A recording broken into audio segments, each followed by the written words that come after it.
share 15%. Choncho company yo share 85% ownership. Kabina nero umwini wa katundu amene azichoka pano. Choncho pano tichezeko ndi anduna makamaka amene watu ndi anduna mining olemekezeka Ken zikhale ng'oma. Takulani ziko kwambiri. Ndikupira kuti ndi nkhani yosangalatsa kwambiri kuti pakali pano Kayelekera jekusegulidwa so idakhala kwa zaka zingapo isakugwira ntchito. Ndizoonadi ife titokoze president wa dziko Dr. Chakwera poyikapo mtima pa nkhani ya mining. Tikufunitsitsa kuti dziko lino tayesesa zina zambiri zonse, agriculture, chani, tourism, koma kumene kwabisala chinthu choti chingakweze Malawi kusintha ndi ku mining. Ndeyi wanaika kwa mtima kwambiri kuti tionesese kuti mining kuyenda bwino and tikhale ndi ma contract oti transparent aliyesa aone kuti tikupinduladi ulendo ono tikupindulatu. Ndi Uranium atipindula kwa basi. Komoro anthu akukamba kuti kukamba za umwini wa company ma resources ali pano tukamba za 85% ikupita ku company imene ya Lotus boma li ndi 15%. Imene ndiyo kwanira ndithu kuti tinene kuti tikupindula bwino bwino. Awerenge bwino bwino contract ija chikayoti mene akuyankhuliramo nizamwamba koma ma benefits amene boma litenge kuchokera ku mwana umenewo sisocheza. So inayima kwenikweni ntchito imene chifukwa chani mnthawi ija panali ya Paradise Africa pano tukamba za Lotus Resources Limited. Paradise mwapa anatidabwitsa kwambiri chikaiwaja adapempha holiday tax holiday ya 5 years even period imene anali nayo ndeita ngota holiday jayo kuti abasi tupanga phindu tumapita mudzi wa atambwali amtauni muno ndikatero adatienda Njomba sinapindule china chilichonse poti tiyambe kupindula kwenikweni koma adaonetsesa kuti marubo onse amene anapanga asatu oyambawo asachitike pa maproject komanso adaonetsesa kuti inuyo mukaonemo aliyese atolankhani wina aliyese adziona amene zikuyendera ndi mmene tikupindulira. Kuti napo vuto limene nali mbuyo munthu kuti amadandaula anthu ama communities akuno kuti samapindula kwenikweni kuti uranium ali kwawo kuno ku Karonga koma samaona phindu lake kwenikweni. Sitikuziwa panopo under the new contract, the new agreement anthu akuno aku Karonga pali phindu limene akupeza kuchokera ku mine imene. Osati masewera pakani pano tikufuna kuti achinyamata azimayi atenge nawo gawo mu mining imene iyi wathandizani nawo anthu kunoko moti azimayi ambiri alembedwa ntchito, azimayi ambiri akhala ndife masukulu akumangidwa mbalimu komanso chachikulu kwambiri naonetsesa kuti mfumu ya dera linolo Paramount Chief akhale nawo involved kuti anthu awo aone kuti akupinduladi panopa iwo ndokhutira kuti zimene zagwirizana mu contract yatsopanoyi apindula nawo moti adavomera ndithu. Chief ndi munthu wovuta kwambiri kuti sangalole za masewera panopa tachita involve avomera kuti zimene zikuchitikira apa kampani imene ithandizadi anthu athu koma zitikufuna kuno kokhatuya miyala idu siya aukaronga okhatuya miyala ndi ya Malawi, the whole Malawi ndi akamapanga zinthu ayang'anenso kuti dziko lonse la Malawi likutani likupindula nawo. Briefly in English, Honorable Minister, today we are seeing the inauguration of the Kayelekera mine. This mine has been there for some time from 2009. It operated for 5 years and it paused. Of course, they were saying it was to do with issues to do with the price of global uranium prices. Yes. But today the president is going to inaugurate it again. Yes. This should be a joyous moment to the Malawi government and Malawians. Yes.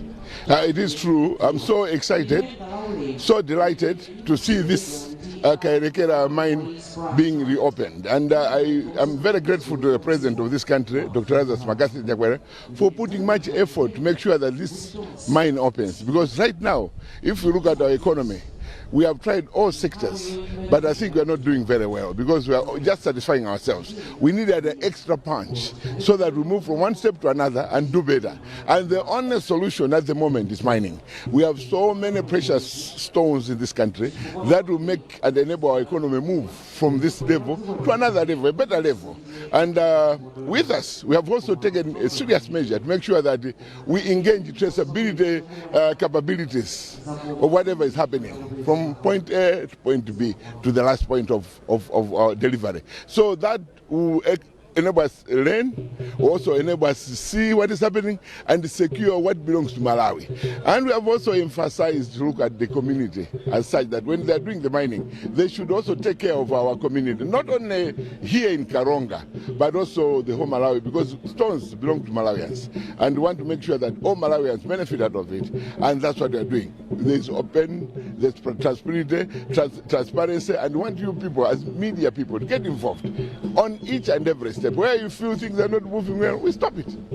So that's why our emphasis on traceability. Now, you have mentioned that this time around the Malawi government is going to benefit a lot. Yes. But looking at the ownership of this mine, we are talking about 85% belonging to Lotus Africa and 15% to the Malawi government.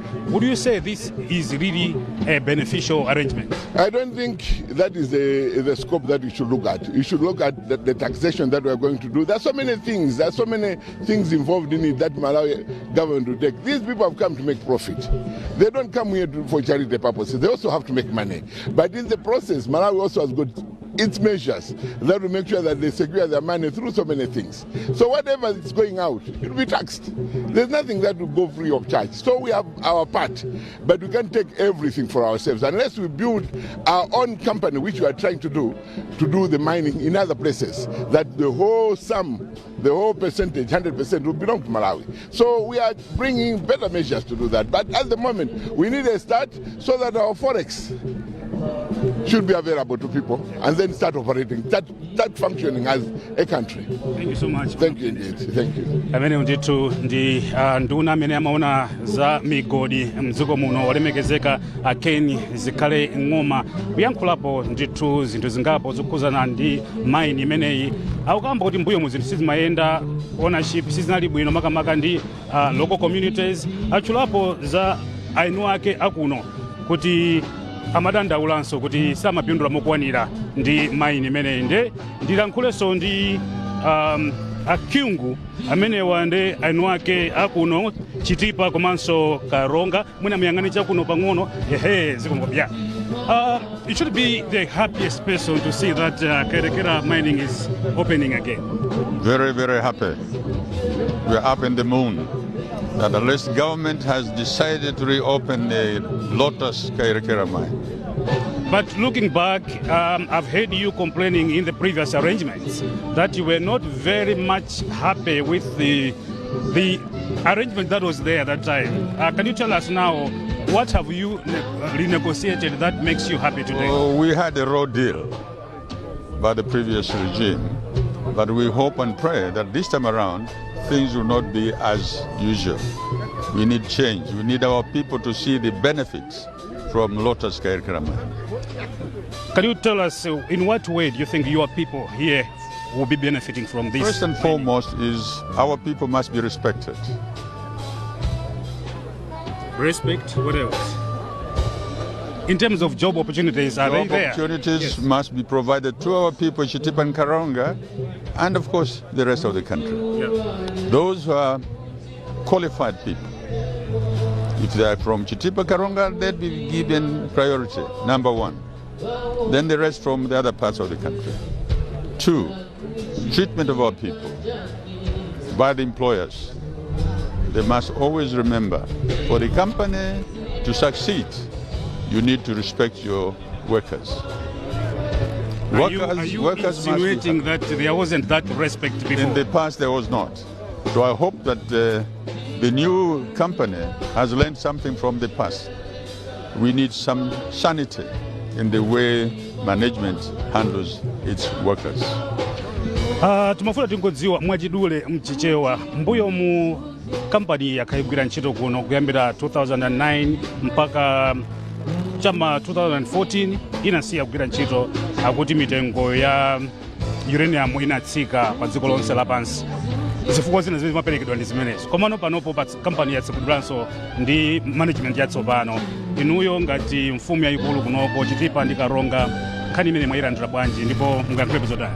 Tayilandira bwino koma sindigenza kuti nzoona kuti mtengo wa uranium unatsika. Chifukwa kwinako anali production inali kupitabe Namibia and other countries. So only Malawi anatuza kuti mtengo wasika. Goma na bweranso ena Lotus Uranium Company, which means mtengo udakalipo wabwino. Yero keki ilipobe ya mbili for more than 15 years from now. So chikhulupiriro chathu chaziko lonse la Malawi chakuti Lotus Uranium Mine yichichita zinthu bwino kuposa mmene anzawo analichitira Paradise. Chabwino tikumva kuti anthu oposa mwina 600 apeza ntchito, ena ayambapo kale kupeza ntchito. Sitikuziwa mukuona kuti izi zithandiza bwanji chitukuko cha dera lanu? Ine ndikuthokoza boma kuti lasegula mining. So anthu kaleja ntchito zinali mu prison. They have now unlocked the prison, so anthu ayamba kupeza ntchito. So chikhulupiriro chathu nchakuti Lotus Kayelekera Uranium Mine alowese ntchito anthu kufanana ndi maphunziro awo, kagwiridwe kawo ka ntchito. Ana uchitipa au Karonga apasidwe mwayi ngati ali ndi ukadaulo wa ntchito ino. Then onse anzathu a Malawi nawonso azipasa ntchito, azipeza ntchito. Ena amanena kuti mwina ife timafuna kuti anthu a Malawi apasidwe mwayi wa ntchito kwambiri, koma kuti ntchito za mining mwina timaoneka ngati ambiri tacheperekedwa ndi maphunziro. Nde mwina timafuna ntchito zambiri, maudindo akumtunda kwambiri, komana manena kuti izi nzofuna special skills. Tili nalo luso limene. Ndi chikhulupiriro kuti Malawi, from Sanje to Chitipa, alimo anyamata ndi asungwana amene ndi ukadaulo umenewo. Sikuti Malawi imene zaka zonsezi 61 years za independence tilibe anyamata ndi asungwana ophunzira alipo. So sikuti tizondalira anthu akunja ayi. Na Malawi alipo apasidwe mwayi ogwira ntchito. Koma ndikumva kuti mwina pena pache zimasokonekeka. So zimenezo ene acha kumva azikonze bwino. Na Malawi azipasida mwayi. Akachoka kunsanje apasidwa mwayi. For as long as he or she is qualified. Auto Stipa Karonga, Zomba, Blanta, Dilongwe, kulikonse apasidwe mwayi ngati ali ndi ukadaulo wa ntchito. The reopening of this mine has taken government to negotiate the deal. I wanted to find out from you as a Paramount Chief here, in what way do you expect government and Lotus to work together with the locals here as we move forward? Well, we expect that the whole money is realized from Lotus Kayelekera mine should also circulate within the areas where the mine is, that is Chitipa and Karonga. And then the rest should also spread out to the entire country for the country to benefit. We need to develop as a country, to share the cake equitably. With the Antu now also, I want to do that, is into the Beza Maisopa. My hotel as a segula, nyumba zokhala moto azisegula, market zikhala izizaza ndizitu anje akaleja anade kutenga tomato ni batatas from South Africa. Goma pa deza pa batatas. Pa ndani hapa pa jenda pa tomato. So chifukwa chana zitenga ndarama zatu ukagula huko. So awa ndapa utakugula bomba. So let us localize zintu tipeze kuti zintu zigenda bwino. Anthu asangalale. Finally, what message do you have to government for this initiative, for having renegotiated the deal? Firstly, it's to my people, those who are working here. They must own this. No need for sit-downs, but they must work harder. And to the government, I would like to see that government has an eye on the owners of this company. As Amango Asira Woka, as the government is there to keep watch so that things should not go down. We must make sure Lotus Kayelekera mine survives the test of time for the good of our people and our country. Muchichewa komaliza mundu uthenga wanji kuboma limene linakambira nanso ndi kampani ya Lotus komanso mwina uthenga kwa anthu anu kunoko pamene ntchito ikhalese kuyambanso. Boma ndikupempha kuti ikhale chelo, ikhale ndi maso, aziyang'anisisa pano. Anduna athu wanapo zikhale ngoma ndi mutu woyang'anisisa kuti zinthu zikhale bwino.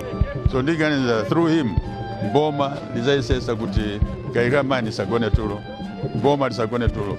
As you gotta keep watching all the time. Shocks should be there. so that asayame kushira dala zinthu zimene zilili. So kwa anthu athu ndiwapempha kuti akhale ndi mtima oti Kayelekera mine Lotus Kayelekera mine ndi yawo amene akugwira ntchito pano. Ayigwira ngati zila chifukwa tikaphwanyika zila lati wisi basi watayi. So chonde amene akugwira ntchito pano aziwe kuti Lotus Kayelekera mine ndi yawo, si ya ku Australia, ndi yawo yenene ya Malawi. Ndiponso ndi chikhulupiriro kuti anthu athu mizimo monga pafupi apa Lotus ipitanso kunja ukothandiza anthu awo kuti around the area apeze ntchito azimanga nyumba zabwino zamalata osati zamauzu ngati pakuoneka ponyasa polowera basi. So ndifunisisa kuti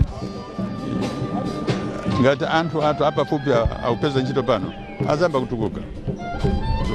Kutongoza Mulungu kuti sopano the mine is open. Yes. For us all. Thank you. From Sanje to Chitipa, from Songwe to Shire River, it is our company, it is our own. This I see here. Togoza Mulungu kuti anthu athu azigwira ntchito mwaukadaulo mozisamalira moyo wawo. Thank you so much. Well, that's Paramount Chief Kiyungu, who is responsible for this district, Karonga, and of course Chitipa. He was giving his views about this new company as it opens again this year under the new management and of course new company. Previously it was under Paradigm Africa, but now it's under Lotus Africa Limited. We still broadcasting live from Kayelekera mine, and now we want to hear from one of the officials from Lotus. Could you please join me here? Firstly, I'd like to congratulate your company for opening this mine again, but maybe you can introduce yourself first. My name is Ambere Mwakpasa. I'm the Safety, Health and Radiation Officer on site. Firstly, I would like our viewers and listeners to appreciate when we are talking about uranium, what exactly are we talking about? What source of energy is this, and what are the advantages that it has over other sources of energy? So when you're talking about uranium, it's a can you hold? Yeah, go ahead. Yeah, so when you're talking about uranium, we're talking about it's a source of energy that is clean energy, and it's highly available in a lot of places, and it's. Go ahead. Yeah. Okay, because. Okay, but now I understand that you are responsible for safety, is it? Yes. Yeah. Previously, we had incidences here where some employees were complaining in terms of treatment and how safe they were in the environment where uranium was being mined. Can you tell us what safety measures have you put in place now that the locals who are working here are very safe from the effects of uranium? Okay, so when it comes to that safety, we'll make sure that everyone that is coming here on site, everyone is inducted and everyone is trained to know, so that they are aware of the potential hazards that they may encounter while on site. We'll make sure that we have different areas where only those that are working those sites are allowed to go there. So we have controlled areas, we have supervised area. In those controlled areas, only designated workers that are allowed in those areas. Not everyone can just come in. As you can see, not everyone just walk in and just come moving around on site. No, it's only those people that are designated in those specific areas. We make sure that we provide engineering controls, make sure that if there are places where there's potential sources of radiation, then we give people that they don't have to go in themselves. Then we have vehicles, we have machinery that they need to use.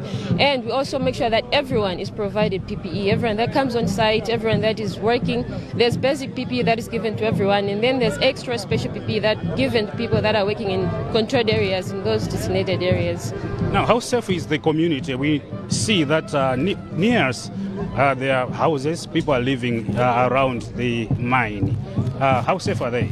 I know everyone is safe, that I can promise. It's because we make sure that we monitor the area. So we monitor here on site, we have our monitoring stations, but we also monitor the environment. The communities around us. So we have our monitoring stations, like when you're coming in at the ferry there, we have a monitoring station. So we make sure that we monitor not only here on site, but even the community that have surrounded us, even the river that is passing through all the way to the Lake Malawi. We have a monitoring points in there. So we make sure that all the activities that are happening here are not affecting the communities, are not affecting the environment that have surrounded us, so that everyone can know that they are safe. Yeah, briefly in Chichewa, very brief. Mafuna tidziwe mbuyo mumboka kumveka ndithu kuti anthu amene amagwira ntchito kuno ena samayang'aniridwa bwino. Anthu anakhala kuvulala, ena tikuva kuti analuza ziwalo zawo. Inuyo mwakonza zotani kuti anthu amene agwira ntchito kuno akhale otetezeka? Okay, ndi ndondomeko zathu zomwe timapanga zoti aliyense amene akubwera kuno akhale ndi kuzindikira kuziwa kuti akafika malo pano zomwe angakumane nazo ndi zotani. Aliyense asanambe kugwira ntchito timapasa training kuti aziwe kuti angaziteteze bwanji okha komanso kuthandiza anzawo omwe azungulira. Komanso timapereka njira zoti malo ena ogwira ntchito munthu sakufunika mwina kuti agwireko ayandikireko yekha, pamakhala machinery zomwe amatha kufikirako kumalo kuti. Komanso kwambiri timayesesa zoti aliyense amene walowa mkati muno, aliyense amene azagwira ntchito kuno kaya kuzangozungulira uzangotiyendera akupasidwa PPE yokwanira, avale ndithu maexuit ake bwinobwino, ma safety boots ake bwinobwino. Koma paliso malo ena oti pamafunika zina zozitetezera zoonjezera, ndiye timawapasaso anthu omwe agwira ntchito malo amenewo zovala zozitetezera. Ndipo tini malo ena omwe timanali controllers, malo amenewo sikumapita wina aliyense, kumangopita anthu okhawo omwe analembedwa kuti afikire malo amenewo. Pali malo ena oti mwina munthu amatha kupita kumakhala ni munthu amene akumperekeza kuti athe kumulonderera bwinobwino malo aja. Koma timayesesa zoti aliyense amene akubwera muno ndotetezera. Tikuona kuno kuti kuli midzi imene yawandikira mine imeneyi, anthu amene wawo atetekezeka motani? Okay, abobo timayesesa zoti pamene tili pamalo pano timapanga monitor, timaunikira, timapanga kauniuni wathu pamalo pano ponse mkodi wathu onsewu. Komanso anthu ena omwe atizungulira midzini omwe atizungulira tilinso ndi ma station athu omwe timapanganso monitor zomwe zikuchitika pamalo pano. Fati utha uzindikira kuti ntchito zomwe tikupanga pano sizikuthera pano pokha, komanso zimathanso kufika malo ena. Ndiye tini ma monitoring station athu monga ngati pa village ili pafupi ya Serei tini monitoring station athu. Komanso madzi onse amene amakhala akudusa nomwe akumanzana nafe apapa mpaka ukafika unyanja kuti mmene munjaso tini ma station athu omwe timapanganso monitor. Ndiye timayesesa zoti ntchito zathu zonse zomwe tikugwira kuno zisatulukire kuti mwina zipanga affect mosakhala bwino anthu omwe atizungulira, ndi aliyense ndotetezera. Chabwino mwina pamapeto penipeni tikamakamba za uranium tukamba kwenikweni chani, chifukwa anthu amamva kuti tukamba kuti ndi mphamvu za magetsi komano zikusiyana bwanji ndi mphamvu zina, chifukwa uranium yakuoneka kuti anthu amalankhulapo ndithu amone otambira ndi chidwi kutsatira nkhani imeneyi kuti kodi mphamvu zimenezi za mtundu wanji kusiyana ndi mphamvu zina. Okay, ndeti kamakamba uranium, of course anthu samakhala ndi picture bwinobwino kuti ndi chani, mankhala ngati kuti ndi miyala wangoona pena pake. Komano timati tikakumba muja miyala ija timapanga process yomwe timadusa nokuti what we call yellow cake.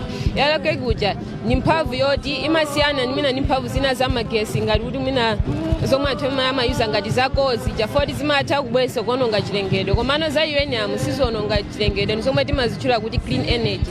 Ndiye ndi mphamvu ya magesi ija kuti ndiyofunikira, komanso zimagwiritsidwa not only ku magesi kokha komanso ku zina ndi zinaso zomwe anthu enaso amatha kugwirisira ntchitonso kupatulako ku mphamvu ya magesi yokha. Tokozeti zikoma kwambiri. Amene ndi mmodzi mwa anthu amene agwira ntchito kuno ndipo kutsindikapo ndithu nkhani yofuna kuteteza anthu amene akhale agwira ntchito kuno, chifukwa kampani mbuyomu kumaveka ndithu nkhani zosiyanasiyana kuno. Ena tamvapo ndithu kuti adulidwapo mikono, miyendo chifukwa cha magwiridwe a ntchito mmene analili nthawi imeneyo. Choncho nkufunika ndithu anthu akakhala mu malo ngati amenewa kuti azikhala otetezeka. Ndithu ndi mmene tikuchitira pano pa MBC TV komanso MBC Radio 1 tili kuno ku Kayelekera mboma la Karonga kumene president wa dziko lino akhale akufika posachedwa pompa kuti azakhazikisenso mgodi wa Kayelekera mine kumene kuti kumapangidwa uranium. Uranium ndi mphamvu za magetsi komano zimasiyana kwambiri ndi mphamvu zina zimene timaziziwa monga zimene zimachokera kaya kumadzi. Komano iyi ndi mphamvu ina yapaderadera imene imaoneka kuti ili clean komanso ndi ya mphamvu, komanso imagwiritsidwa ntchito munjira zosiyanasiyana. Tukamba nthawi zina ngakhale kuteteza anthu ku matenda aja a kansa amagwiritsanso ntchito mphamvu zimenezi zimagwira ntchito kwambiri. Chimwemwe Milulu ndi mtolankhani wathu amene tili naye kuno, ndipo nayenso wakhala kutsatira mining imene ukhale mbali yaku Chimwemwe Milulu wakhala kutsatira mining imene chiyambire chaka chija 2009 mining yakhala kugwira ntchito under Paradigm Africa. Pano tikamba zoti mining inakhala ndithu pakanthawi yosagwira ntchito, komano pano anthu samaganiza kuti ena mati nengati uranium janatha, koma akutero kuti suti anatha, analipo mbirimbiri. Mwina zaka 10 iso zikubwera zakhala ndithu akugwira ntchito zimene za migodi kuno. Komano iwe wakakulemba nkhani zosiyanasiyana za kuno ku Kayelekera, mwina koyamba titakamba kuti kufunika kwa mgodi umene makamaka ku dziko lino komanso mwina anthu akuno ndikotani? Ya ziko kwambiri anzanga Peter, mwina choyambirira tinene kuti mgodi umenewu 5 years ija unagwira ntchito 2009 to 2014. Tidaona kuti boma la Karonga komanso madera ena dziko lino anthu ambiri anapindula chifukwa analemba ntchito anthu ambiri. Nkhani za malonda business inapita patsogolo kwambiri. Dera kunoko kunali mashopu tambirimbiri mnjiramo tikamapita, komanso kakhale ku Karonga mgodi uno umagula katundu wambiri chakudya ndi zina zotero pa Karonga paja. So business inapita patsogolo kwambiri. Tikukhulupirira kuti zimenezo mgodi unso ukayambano ukakhala full-fledged kuti ukayamba bwinobwino ndi kuti ma business apita patsogolo. So pambali poti anthu ambiri alembedwa ntchito makamaka a Malawi, chuma cha dziko lino chipitanso patsogolo. Usaiwale Peter kuti boma li msanamira zake zija zimene akuzitcha kuti ATM and M strategy, msanamira imodzi ija ndi nkhani za migodi. Chotero kuti mgodi umenewu wa Kayelekera uthandiziranso kuti chuma cha dziko lino chilipe patsogolo. Komanso mfundo ina yofunika kwambiri ndiyoti padakali pano maiko mwina pafupifupi onse pa dziko lapansi akuyang'ana nkhani ya mphamvu zimene sizingaonongeza chilengedwe, clean energy. Chotero uranium ndi source imodzi ya energy imene ili clean, imene simaononga za chilengedwe.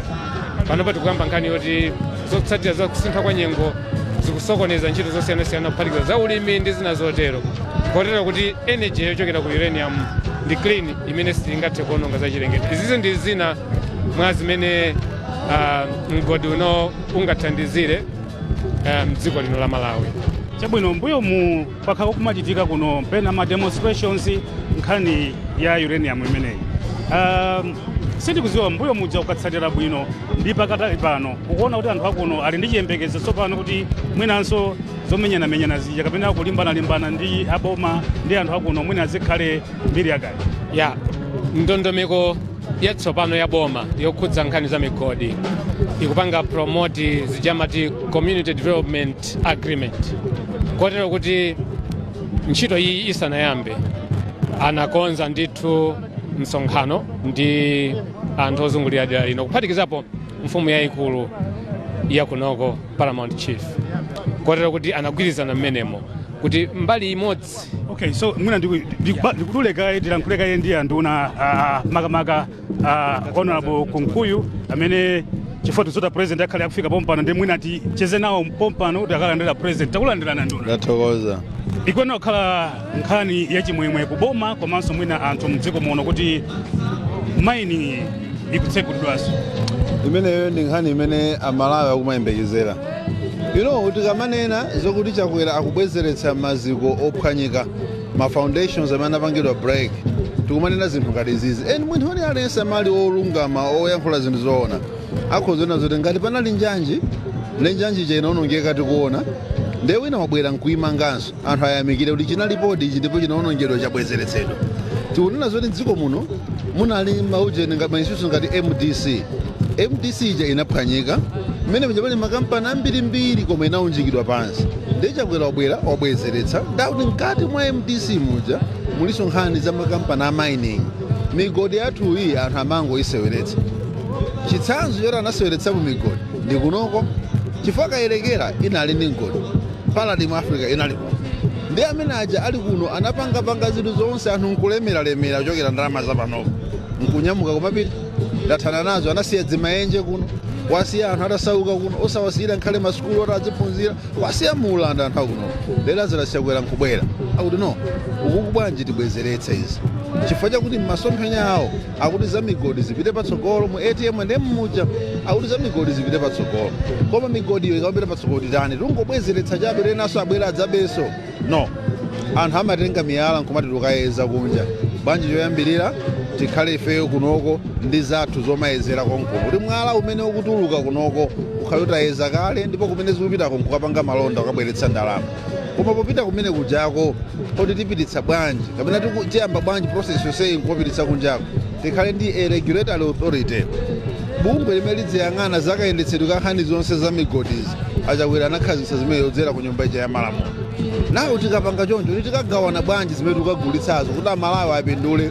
asangotisiyiraso chidzenje imene atisiyira aja wakunoko muja nthawi ya DPP titani koma pakhale kampani ya Malawi kampani ya Malawi ija imene ili ya mining ya Malawi izikhala opokambirana za miyala yathuyi kuti pa nthawi yogawana ndalamazi asamangogawana anthu kokwefe ngudu zoti ati nagawana ndi yanu ndeni kwachayi ayi Malawi izikhala pompo kuti munakumba miyala yokwana chonje miyala imene tayigulitsa ndalama zotere zimene zalowapo zina za production zotere and these are the profits that we've wrecked from there and this is how we distribute the profits maprofit amene aja amanga masukulu amanga misewu kuti Malawians are benefiting from those profits chinalakwika ndi chani mbuyo mukuti zinthu zisokonekere chonchi chinalakwika chimakhala katangale anthu mwakhala katangale mmanena zoti tangokumbani pene mutalekezepo mukatenga zimene zoti tikagawana zatikwana asanatione tithawe that's what happened here tiyeni tikakumbe kukayelekera kuja tikagulitse koma amalawi asanayambe kusuzumira tithawe ndiwo ajana kumakumba they made billions of dollars from here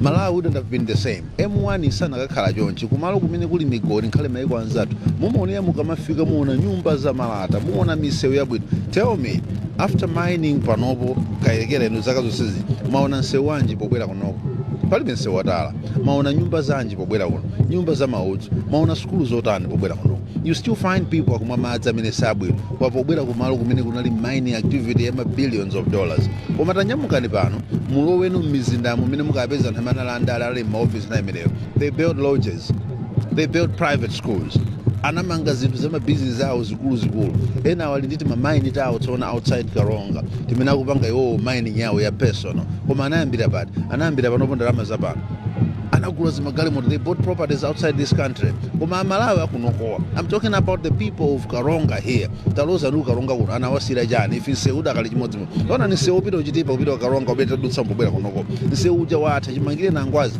watha nsewu M1 chimangire na ngwazi tha MCP watha nsewu why did we have to show kuti ku Karongako anthu akukumba miyala imene ndi yawo ya anthu Karonga they are mining ku Karonga kuja and they are making loads of money koma tiwathandiza anthu Karonga awo apindula nawonso for mining yakwawo palibe nothing to show so what happened if you ask me chinachitika ndi chani anthu akamaba amene zoti tisayang'ane kunduku asanatione tinyamule tizipita that's what happened here taphunzira zotani chifukwa tikuzoti nkhani ya mining ya migodi ndi sanamiranso ya boma la MCP now kuopa kuti zangati zimene zinachitikazo zingachitikeso pano taphunzirapo zotani choyamba ndichokhazikitsa malamulo abwino ma regulations akhale abwino chifukwa china chilichonse anthu akamachipanga palibe lamulo lotchingira chimene chocho palibe chimene akuononga ngati atapanga mosakhala bwino amadzitenga kuti olondakhala kuti ndatenga ichi ndayika mthumba ngati lamulo likunena zoti silimaletsa kuyika mthumba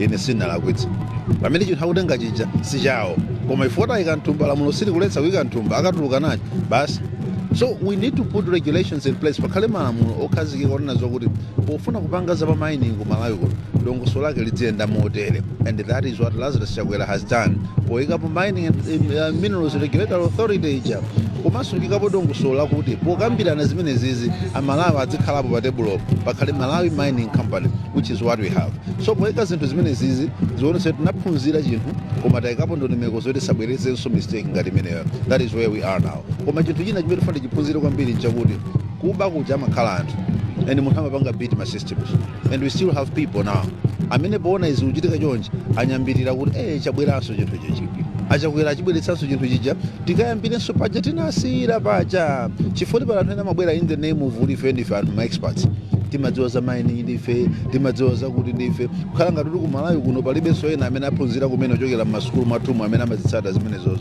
Ndi amabwera ine nayamba zaka 50 zapitazo, nayamba zaka 40 zapitazo. Koma mudziwenso kuti poyamba zaka 40 zimenezozo ngati kuti kumabedwa ndoti nawonso anayamba zaka 40 zimenezo kuba.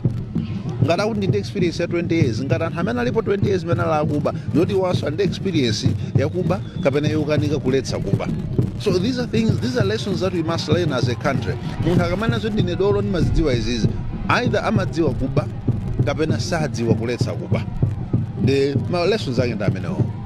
Bwino tathokoza kwambiri president afika muna tikulolera mukalandira president amene watu ndithu ndi mneneri wa boma komanso nduna yazofalitsa nkhani kulongosolapo zina mwa zimene akuona kuti mbuyomu zinali zolakwika zimene zinachititsa kuti mgodi uno usayende bwino.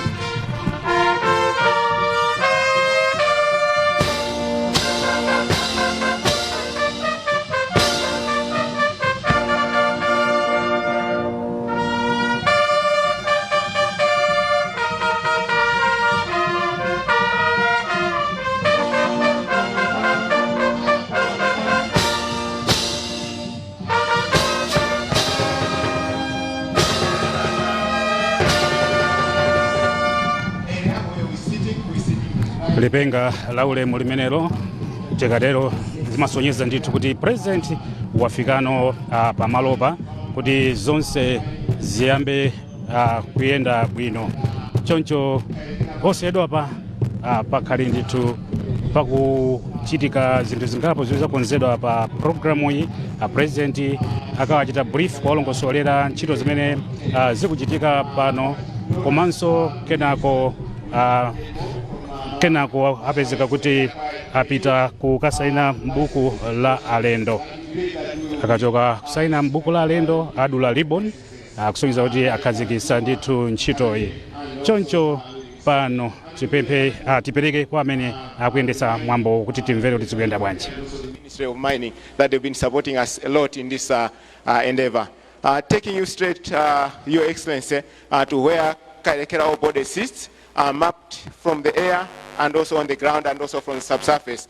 These pictures that you see here, they're showing you exactly that. From the air, Kayelekera mine mapped very clearly with that red coloring, and also the potential sites for future exploration. You can see them in the north and also in the south. And Lotus is geared to make sure that as soon as Kayelekera mine starts running and is running effectively, we should still go full-fledged on exploration.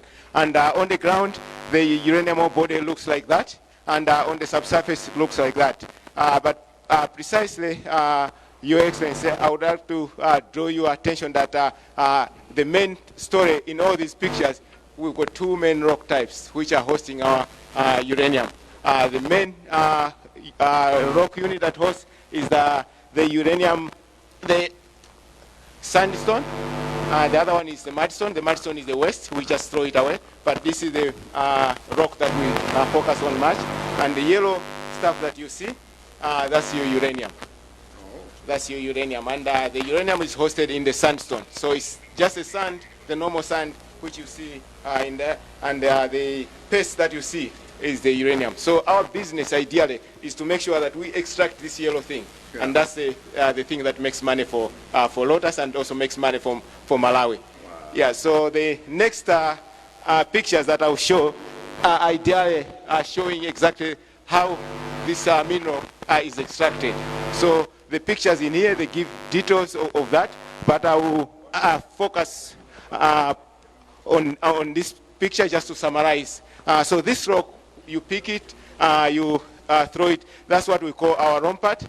Rompad is where you, after mining, you take all your rocks and dump in there, and then they are ready to go into the plant for extraction. So that's our plant, and that's our process water pond. That's water used to process the uranium when you're extracting it. And all the waste go in there. But firstly, this rock is taken to that place. It's crushed and into fine powder, very fine powder, and ready for extraction. Once you've crushed to fine powder, then you add chemicals to it so that you liberate this yellow paste away from your sandy material. once you've liberated that, and it takes place in here. That's where you add all your chemicals to make sure your uranium is extracted. Once the uranium is in solution, it is pumped into that zone. And that's where you're ready to precipitate, to take away your uranium from all the solution and all the other waste that you don't want to go together with the uranium. And then once it's precipitated, it's in that porridge kind of form, it is taken to this place where it is dried and then packaged in drums which look like these, ready for export, ready for sale to our partners, used in nuclear power generation. So that's the final product that comes out of this rock, Your Excellency. So that's the story that we want to tell from this, but also that all these processes and all these works that we are doing here, we're taking due regard over the workforce, especially on the safety side of things, and also on the environment as well. And also, Your Excellency, I would like not to finish this story. If I don't finish this story without acknowledging the community involvement, then this story will not be complete. I would like to acknowledge the contribution of the community to Lotus Resources business in here, especially the community relation that we've developed, and they helped us a lot in building the community development agreement. And that agreement was signed and has been approved by Malawi government, and of great importance is to thank Paramount Chief Kyungu, who has been on the forefront of this. Together with the technical team from the 2 districts of Chitipa and Karonga, they've been very instrumental in this. So we're very thankful to the community that they've been helping us a lot. And the relations that we built, we believe that it will help us to make sure that Kayelekera continues to run very smoothly for years to come. Also, not forgetting, which I know my boss will mention, but the Malawi government, the MDA. If it wasn't for the MDA, we wouldn't have been telling this story. So we'd like to thank Malawi government for all that you've done to make sure that this mine starts running. We are very thankful. And Your Excellency, feel welcome, most welcome to Kayelekera. Thank you very much.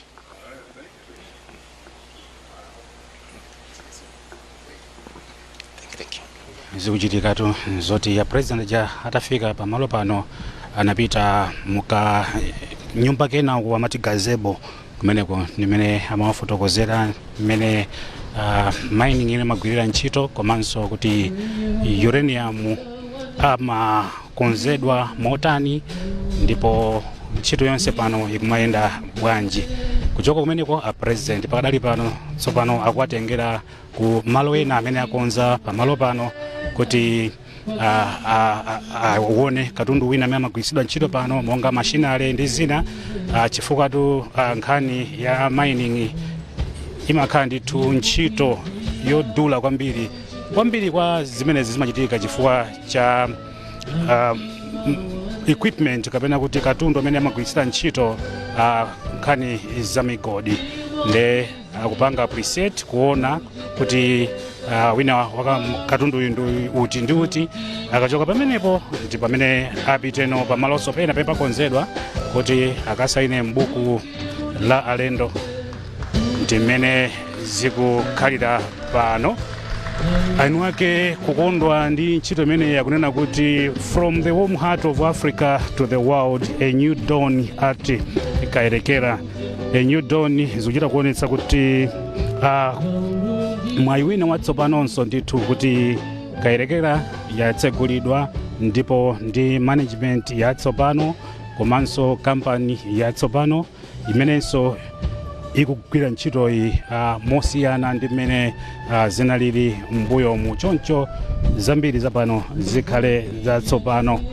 Tamvaso ndithu kuti pofuna kukonza zinthu zapano pakati apa panasayinidwa ndithu mgwirizano pakati pa anthu akukhala kuno muchingereza kuti community development agreement imene inasayinidwa mu mwezi wa January uja, ndi cholinga choti pakhale kumvana kwenikweni pa nkhani za mining kapena za migodi pano pa Kayelekera chifukwa mbuyomu anthu akukamba ndithu kuti zinthu sizimayenda bwino zinasokonekera panalibe kumvana kwenikweni kuti anthu akuno azipindula motani kuchokera ku ntchito zimenezi ndi zimene Paramount Chief analankhulapo mu Chingereza nati we were given a raw deal. Chimwemwe Mirulu ndikucheza ndi Paramount Chief mafusa kuti pano mwina ndiokondwa kuti ngodi ukutsegulidwanso ndi anakambapo mu Chingereza kuti that time in the previous arrangement akuti anthu akuno they had a raw deal. Mwina ungankhulepo zotani zimene kuti mawu amene akuchokera kwa mfumu Paramount. Ya zikomo kwambiri Nzanga Peter. Unandifunsanso nthawi ijayi kuti kunoko kunkachitika mademo nthawi imene ija ya mgodi umene Paramount in Africa imayendetsa. Vuto limene linalipo lalikulu linaloti panalibe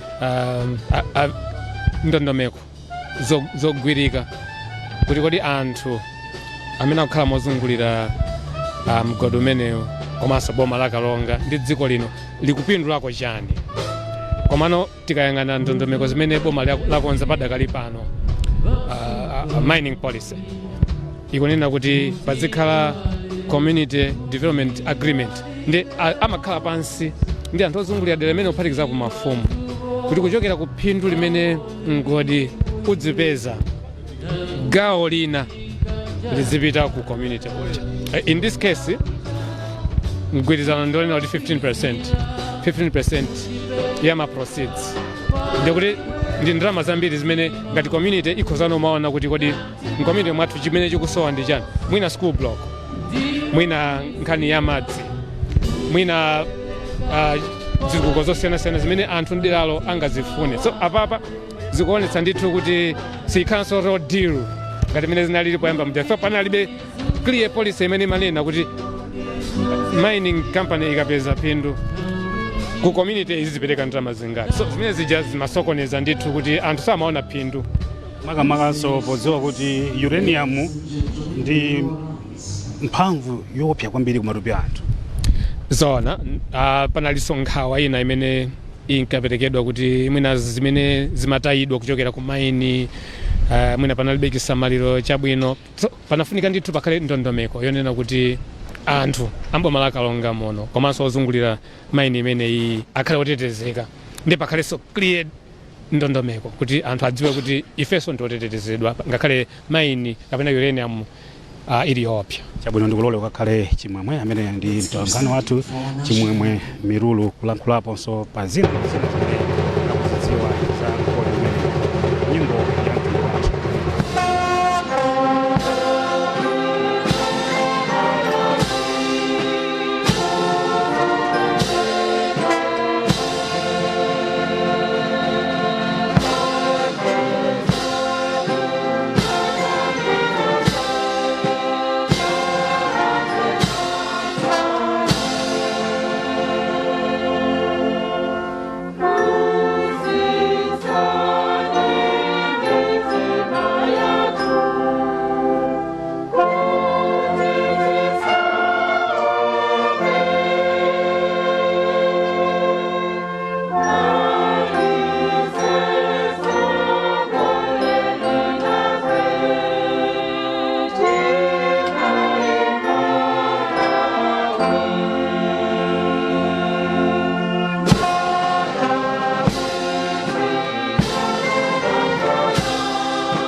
Your Excellency, distinguished invited guests, ladies and gentlemen, let me welcome you all to the inauguration of Kayelekera mine here in Karonga. But before we begin the program, Your Excellency, let me invite Reverend Thaddeus Kanyinji of the CCAP Synod of Livingstonia to open the program with a word of prayer. Thank you, Your Excellency.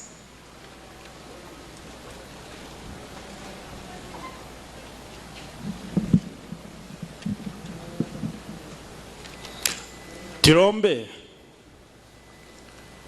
chiuta withu wabachanyankhanira mwawene imwe Yehova uchindami winu uli kuzura kuchanya na pano pasi tikumchemani munyengo iyi yapadera nkhanira mucharo chithu cha Malawi ichi mwatilavisya na chitema imwe chiuta pakuti mukuchiona charo ichi chikwenda mukati mu masuzgo yakupambana masuzgo yakusowa zinchito yakusowa ndarama yakusowa business kweni murusunguru winu chiuta lekani tizapano tizateka chara kweni na mlongozi witu His Excellency Lazarus Makathe Chakwera mwene uyo wakuona masuzo aga kutigangamara peka wiza na vitukuko ngani ichi tikuchiona pano Uranium mine iyo mwauno wa julira kuonesa hapa kweru kuti tili naye mlongozi wa masomphenya uyo wakukumba kuti masuzgo ga isita Malawi gachepe lekani tikwenera nadi kuti timuonge mulongozi witu uyo ndiposo tikwenera kumkumbiraso viwemi mulongozi witu uyo kuti vitukuko ngani ivi virutirire warutirize kuti chitira isita wena Malawi kuti mkukhala kwitu masuzgo gene yawo tikukasanga gamale gachepe chiuta tikumuvika mwoko linu kuti warutirire kuchita ntheula pakuti wose bene awo bakumbengeza nchito bazisangenge pano pakuti mwauno wajulira president witu uyu maro aga ndipo ndarama izo wasangenge zitebetengeso mkati Malawi muno kovwira manyumba gao mabusiness gao lekani chiuta tikwenera kumuonga mulongozi witu tikuongaso chalo ichi cha Malawi ndiposo tikuongeraso msonkhano uwu ni msonkhano wapadera nkhanira ipo mumulongozi ndimwe msonkhano uwu apo tikuyamba tiyambe muzina la imwe chiuta dada mwana na mzimu tu wa chiuta imoza ameni.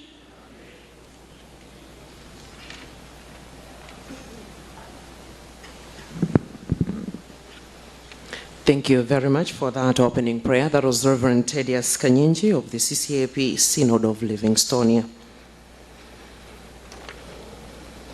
Your Excellency, Dr. Lazarus Makathe Chakwera, President of the Republic of Malawi, Honorable Dr. Kenny Zekale Ngoma, Minister of Mining, Mr. Mike Da Costa, Chief Operating Officer, Management and Staff of Lotus Resource Limited, Mr. Samuel Sakuta, Director General, Mining and Minerals Regulatory Authority, and all the government officials here present, Paramount Chief Kyungu, Your Majesties, Ngwenyama Inkosi Yamakosi Mbera the Fifth, and Ngwenyama Inkosi Yamakose Gomani the Fifth,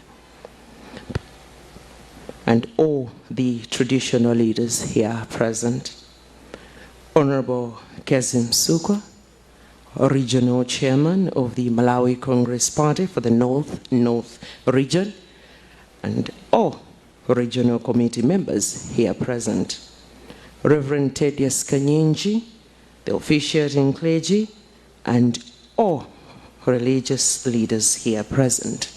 distinguished invited guests, ladies and gentlemen, good morning. Good morning. It is a happy day today. Thank you so much. From the warm heart of Africa to the world, it is a new dawn for Kayelekera. Here at Kayelekera, Your Excellency, today we gather for a big one. This one is a big one. A big milestone here in Malawi's mining story. The inauguration of Kayelekera Uranium mine by Lotus Africa Limited. Your Excellency, it's now under new ownership. We are talking of new management and a renewed vision. This is more than a mine. It is one of Malawi's premier uranium deposits, a resource that will power clear energy. We are talking of creating jobs for our people and, of course, opening doors for our youths and women, strengthening Malawi's place in the global energy sector. And Lotus Africa, Your Excellency, is not about mining. Here, they are also uplifting communities. We're talking of supporting health. They're also empowering our women and our youth. Of course, engaging them in sports. Now, Your Excellency, today, as I have said, it's a big win. We celebrate you as you are here to witness and, of course, to inaugurate this big day here at Kayelekera Uranium. Olemekezeka President tikukulandirani kuno ndifokondwa kuti inu mwabwera kudzatsegulira mgodi umenewu.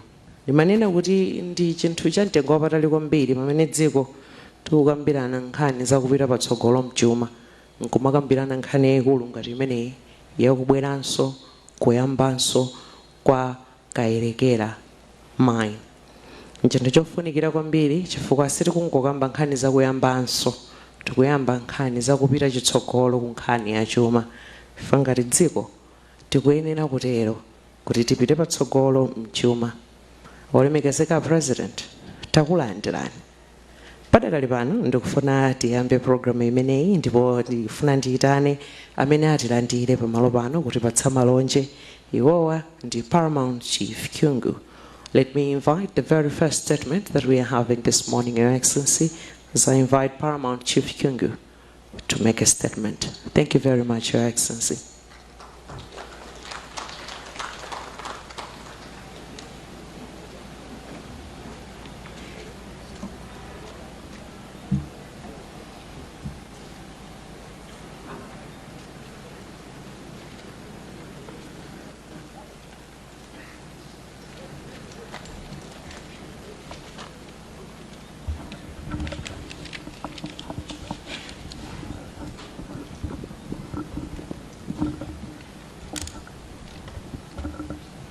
Welcome, Your Excellency, the President of the Republic of Malawi, Dr. Lazarus Makata Chakwera.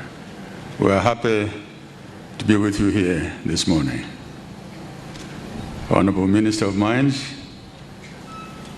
Dr. Zikari Ngoma, Honorable Minister of Sports, Tata Chizim Kandavire, Honorable Minister of Information and Technology, Honorable Moses Kunkuyu, the Regional Chairman, North-North of Malawi Congress Party, that's Kezi Msukwa, the CEO of this mine, Mr. Da Costa,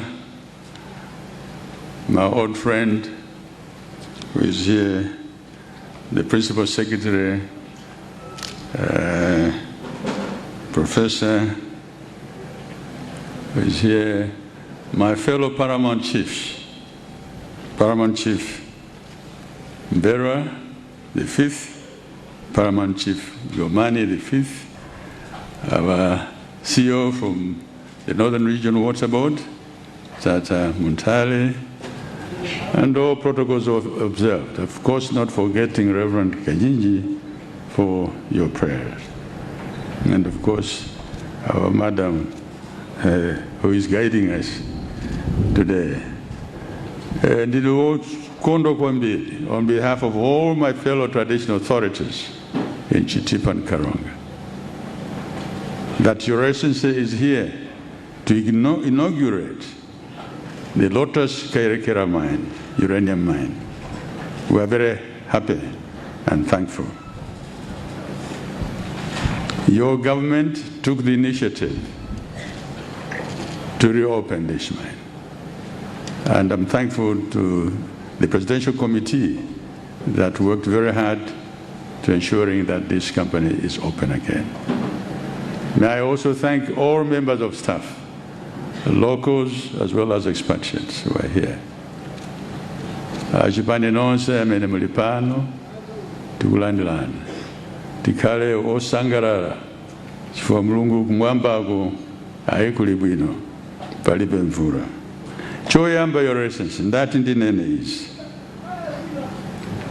Pamene ndikuthokoza mafumu anzanga, ndikuthokoza my CEOs, NGOs, and of course your government for working tirelessly to have a community development agreement signed.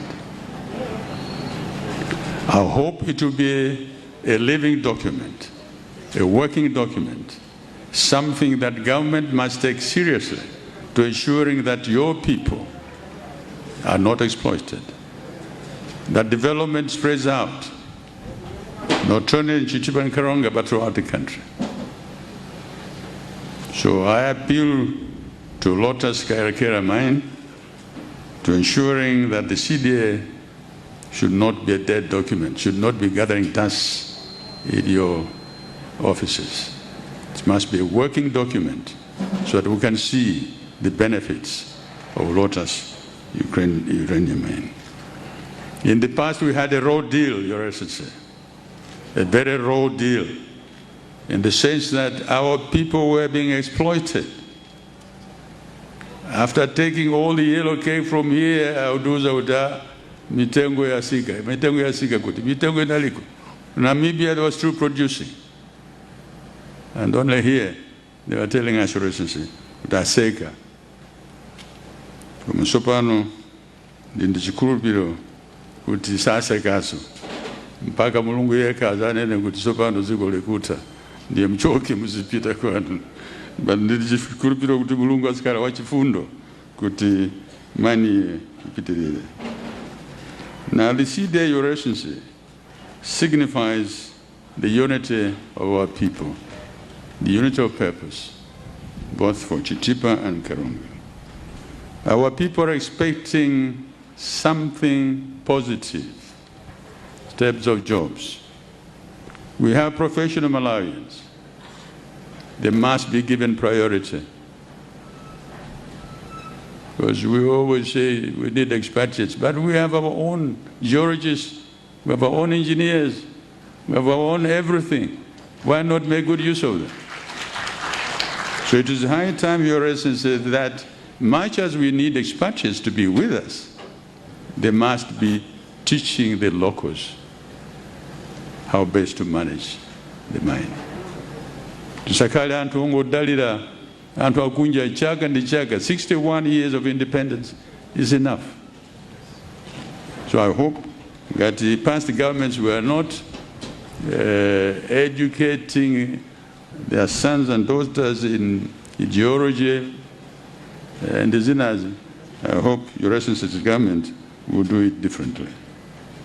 We need meaningful participation and benefits. Kayelekera Lotus uranium mine, it must be a commercial entity. Commercial production, not just producing. Commercial.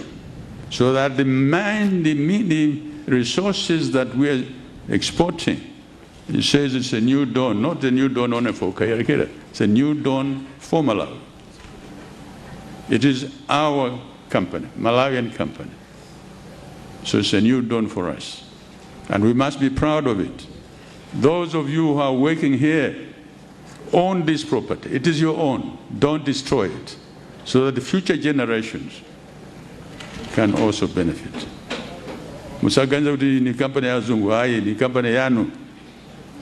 awangobwera kuzatithandiza sogolo lathu likhale labwino kuti zika zimene zikubwerazo zisapeze zinthu zabwino. Your Excellency, I was given 3 minutes only, so ndapitiriza 3 minutes koma nakhala kuti ndinene is before I sit down.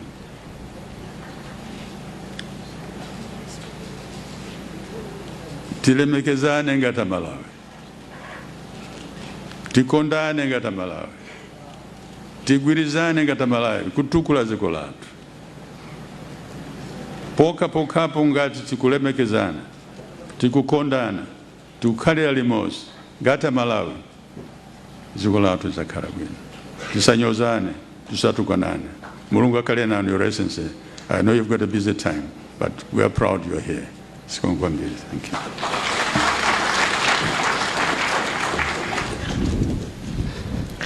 Tathokoza zikomo kwambiri. Kumeneko kunali kuyankhula kwa Paramount Chief Kyungu. Mukuyankhula kwawo kuthokoza chifukwa kuyambanso kwa ntchito imeneyi ya Kayelekera Uranium, komanso afotokoza kumeneko zakufunika kwa mgodi umenewu sikungofunika kwa kukayelekera kokha, komanso ndikupambana, komanso kuchita bwino kwa dziko. Afotokozaponso zakufunika kwa kugwiritsa ntchito anthu athu chifukwa tili nawo akatswiri amene akuyenera ndithu kugwira ntchito imeneyi malo modalira akatswiri ochokera kunja. Akambakonso nkhani ina yonena kuti tigwiritse ntchito malo amenewa poti ndi athu, osati anthu aku Karonga, osati anthu aku Kayelekera, osati sokungokhala anthu amene akugwira ntchito koma tonse ngati dziko. Thank you very much, Paramount Chief Kyungu, for that statement. Now, Your Excellency, at the heart of this marathon today, we have the vision, and of course we have the commitment from Lotus Resources Limited. Help me welcome Mr. Mike DaCosta, who is the Chief Operating Officer of Lotus Resources Limited, to give us a reflection of the journey of Kayelekera Uranium Mine. Thank you so much.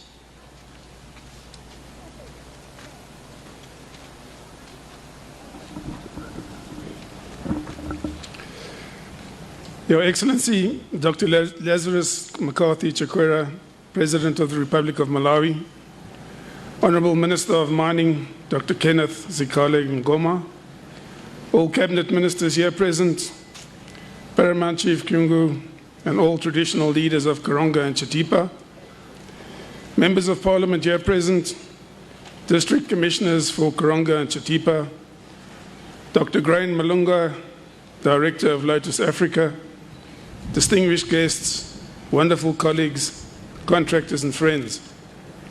Your Excellency, on behalf of Lotus Resources, it's both an honor and a profound privilege to welcome you to this landmark occasion. The official inauguration of Kayelekera Mine under new ownership and new management. Your Excellency, today also marks a new dawn for Malawi, the people of Karonga, and for Kayelekera in our global contribution in the mining sector. We are deeply honored by Your Excellency's presence here today. Your leadership and the active support of the Presidential Delivery Unit led by Dr. Janet Banda has been pivotal in creating the conditions that made today possible.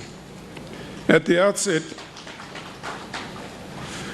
outset, some may wonder why we refer today as the official inauguration of the Kayelekera mine rather than simply the reopening. Your Excellency, the Kayelekera mine has been inactive for over a decade. Today marks not just a restart, but a new beginning, a fresh endeavor for us as Lotus Resources Africa.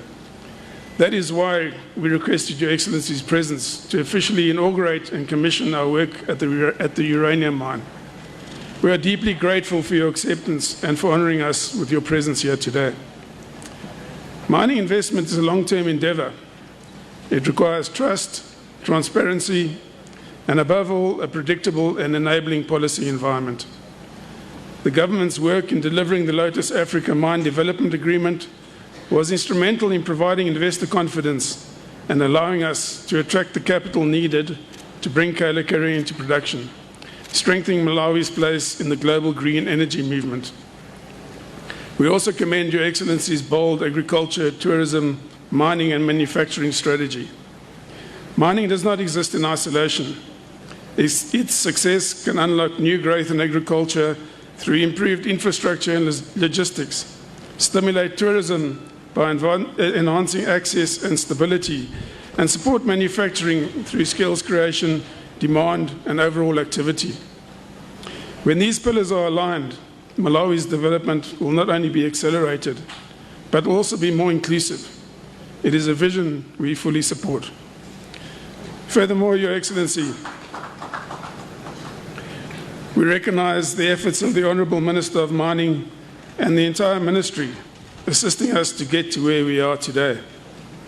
We are grateful for their professionalism, partnership and commitment to fostering a mining sector that is inclusive, sustainable, and one that can be the true engine of national progress. We offer our deep gratitude to Paramount Chief Kungu, the traditional authorities of Karonga and Chitipa, and the local communities. Their guidance and enduring support have been central to the journey of Kayelekera. We recognize that we are here on their land, with their blessing and at their privilege. This project is not just about mineral production. It is about respect, partnership, and shared opportunity. Your Excellency, the inauguration of Kayelekera marks the revitalization of one of Malawi's most strategic mining assets. It is a very significant uranium project on the African continent and is poised to contribute to the global clean energy transition. This project is not just about global markets or the global energy transition, though. It's about national value. It's about Malawi. It's about creating jobs and building skills. As Malawi's budding miners gain hands-on experience on their own soil, it's about ensuring the inclusivity of women, youth, and underrepresented groups. It is about driving domestic procurement, Malawian procurement, and strengthening the nation's economic resilience. It is about a future where Malawi's natural resources directly contribute to national prosperity. Through the government's 15% equity interest in the Kayelekera project and through royalties and company taxes, more than 50% and currently closer to 60% of the total direct economic benefits, so the direct financial returns expected to be generated by the project, belong to the government of Malawi and will remain here in Malawi. This direct contribution is supplemented and multiplied by the broader economic footprint Kayelekera will create. Tax receipts on wages of personnel working at Kayelekera, and also many local suppliers, service providers and contractors will participate in our value chain. We expect to employ approximately 600 people, more than 90% and probably closer to 95% of whom will be Malawian. We are also making long-term investments in infrastructure and community development. Construction is about to begin on the power line connecting Kayelekera to Karonga, along with necessary system upgrades. Once complete, this infrastructure will be handed over to Eskom and will have the capacity to serve surrounding communities, strengthening local development and energy access. We are supporting Airports Development Limited and Malawi Airlines as they prepare to resume scheduled commercial flights to the north. Restoring this vital connection will open new avenues for investment, trade, and tourism in this region. Your Excellency, under our Community Development Agreement, we are working hand in hand with local leaders to ensure the benefits of these regional projects and initiatives are visible and impactful. We are thankful for the support for the Kayelekera project and the very positive contribution in formulating the community development from the Karonga and Chitipa district councils and the network of community-based social organizations. We are also deeply committed to safety and environmental stewardship, working with the Malawi Environmental Protection Authority, also a very important stakeholder. We are very pleased to have recently received our environmental and social impact assessment certificate, representing final approval to proceed with the Kayelekera project. Our operations are governed by the highest international standards, and our people are guided every day by our site safety motto: think safe, work safe, stay safe. We think safe by anticipating risks and planning carefully. We work safe by following procedures, maintaining discipline, and holding one another accountable. We stay safe by looking out for each other, because every life matters and every voice counts. We will continue to work closely with the Environmental Protection Authority and all stakeholders to ensure Kayelekera's safe and secure operation in accordance with our obligations and commitments under the Environmental Social Impact Assessment Certificate, and in the best interests of our on-site team, local communities, and the environment of Malawi. Your Excellency, we would like to recognize our shareholders, investors, and technical partners who believed in the integrity of this project and in the potential of Malawi. Their support brought us to this moment. Equally, we would like to recognize our Kayelekera team, management, employees, and contractors. Their professionalism, work ethic, and commitment to excellence have made this restart possible. Their focus on safety, sustainability, and operational readiness is an inspiration. Whilst there's a lot more work to do, what we celebrate today is their achievement, and we thank them all sincerely. The story of Kayelekera is a story of resilience, renewal, and shared ambition. Together, we are showing that Malawi is open for responsible investment, that its mineral wealth can be harnessed not only for profit, but for progress, aligned with Malawi Vision 2063, which calls for an inclusively wealthy and self-reliant nation. We look forward to working closely with the government, traditional leaders, regulators, and community stakeholders, not only to produce uranium, but to generate sustainable development, regional pride, and lasting opportunity. On this momentous day, we thank you, Your Excellency, for accepting our invitation to officially commission our projects as Lotus Africa Limited here in Kayelekera. Together, let's build a mining industry that drives industrialization, delivers shared prosperity, and contributes to a transformed and confident Malawi, not just today, but for generations to come. Sikombo Kwambiri, thank you.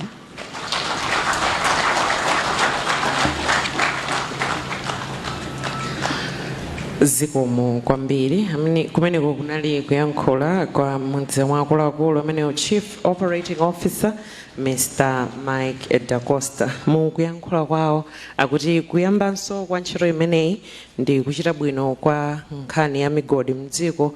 Pambalipo nena zimenezo akunenanso kuti ntchito zina zikulumikizananso ndi ntchito zokhudzana ndi migodi. Anatchulaponso nkhani za ulimi pamenepo zakayendetsedwe ka zinthu, kufotokozanso pamenepo kuti zinthu zikoti ngopindula ku migodi kokha komanso tipindule mu ntchito zina za dziko. Akunena kuti tigwirizane ngati dziko, fa ntchitoyi siyongogwira iwo okha koma ngati dziko tigwirizane. Akuti izi ndi za phindu lomwe Amalawi akhale nalo mchuma. Ndi cholinga chawo kuti ndalama zomwe zizigwiritsidwa ntchito zimene zizipezeka mu mgodi umenewu zikhale zopindulira Amalawi enu ake. Iwo anena kuti ogwiranso ntchito pano aonetsetsa kuti akhale ambiri oti ndi akuno kwathu. Ndimangopereka chithunzithunzi pang'ono chabe kwa zomwe iwo amayankhula. Amene atithandizira pamenepo Mr. Mike da Costa, amene ali Chief Operating Officer. Your Excellency, distinguished invited guests, ladies and gentlemen, at this juncture, let us pause a little and enjoy some rhythms and of course some good vibes from our very own from Karonga, and these are Rusuwiro Band. A big hand, ladies and gentlemen, as they entertain us this morning. Today is a happy day. Thank you very much.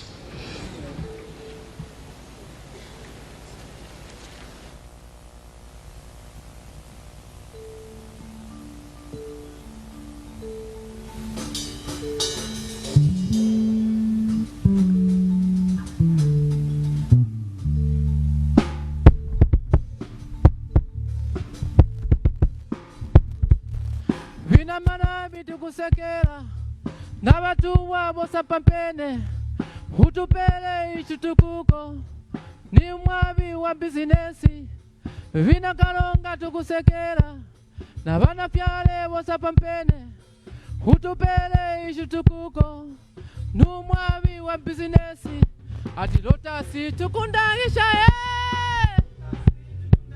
ahole kuna kukaronga tukunda lotasi tukundagisha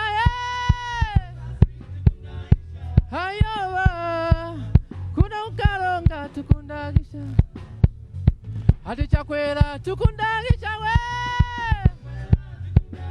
ahole kuna kukaronga tukundagisha ati Chakwera tukundagisha ahole kuna kukaronga tukundagisha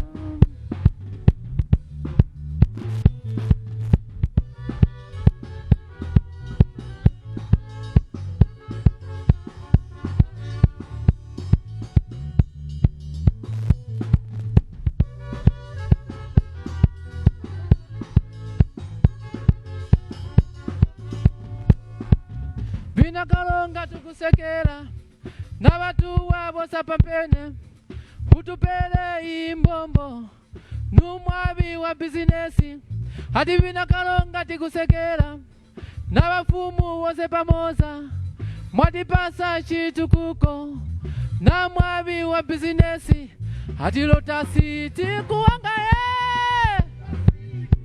ahole kuna kukaronga hadi lotasi tikubaonga ahole kuna kukaronga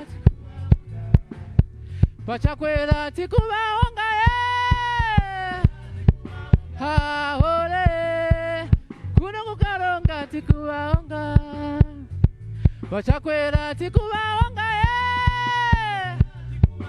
ahole kuna kukaronga tikubaonga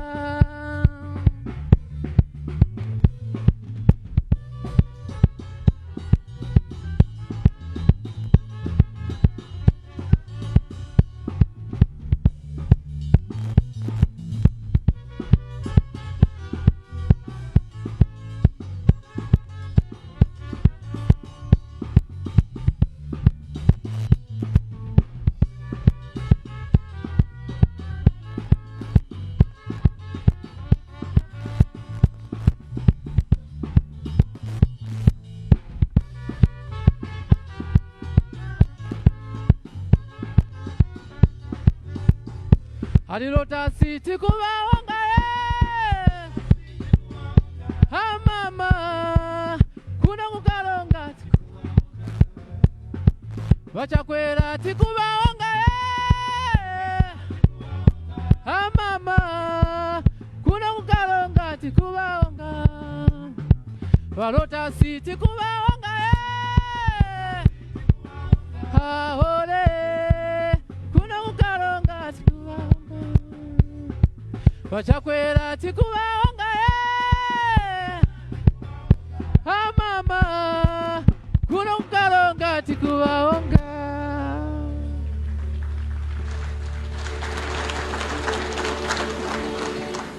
Ladies and gentlemen, we can do better on that one for Oswiro Band. A big hand, ladies and gentlemen.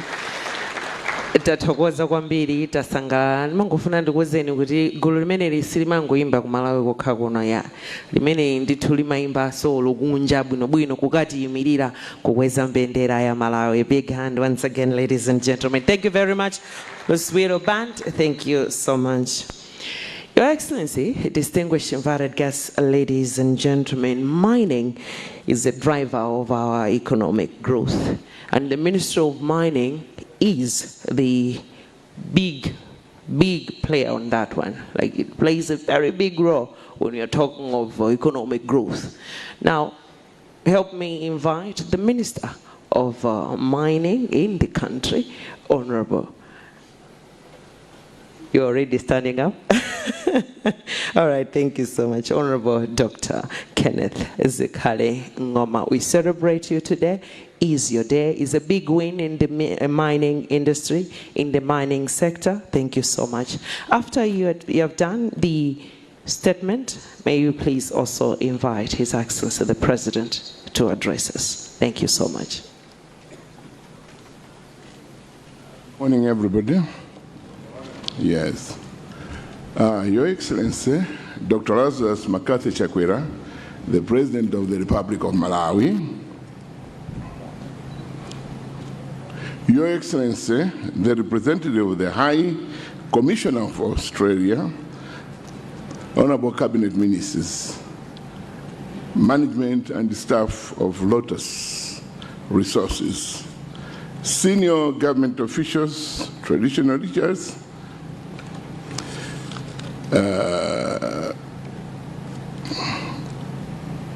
Honorable Paramount Chief Kiyungu, and all the Honorable Inkosi Amagosi Mbera, Honorable Inkosi Amagosi Gomani, and not forgetting my directors of Ministry of Mining who are here present.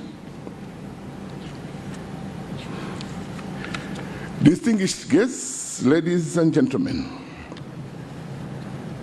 it is with great honor and humility that I stand before you today to mark a significant milestone, not only for the mining sector, but for the broader economic transformation of our nation. The official reopening of the Kayelekera uranium mine under Lotus Resources Limited. Today is not just the reopening of the mine. It marks the reigniting of Malawi's mining potential, a restoration of Karonga's role in our national development space, and a reaffirmation of Dr. Chakwera's commitment to harnessing our minerals wealth for inclusive and sustainable growth. It is also a demonstration of what focused, patriotic, and reform-minded leadership can achieve.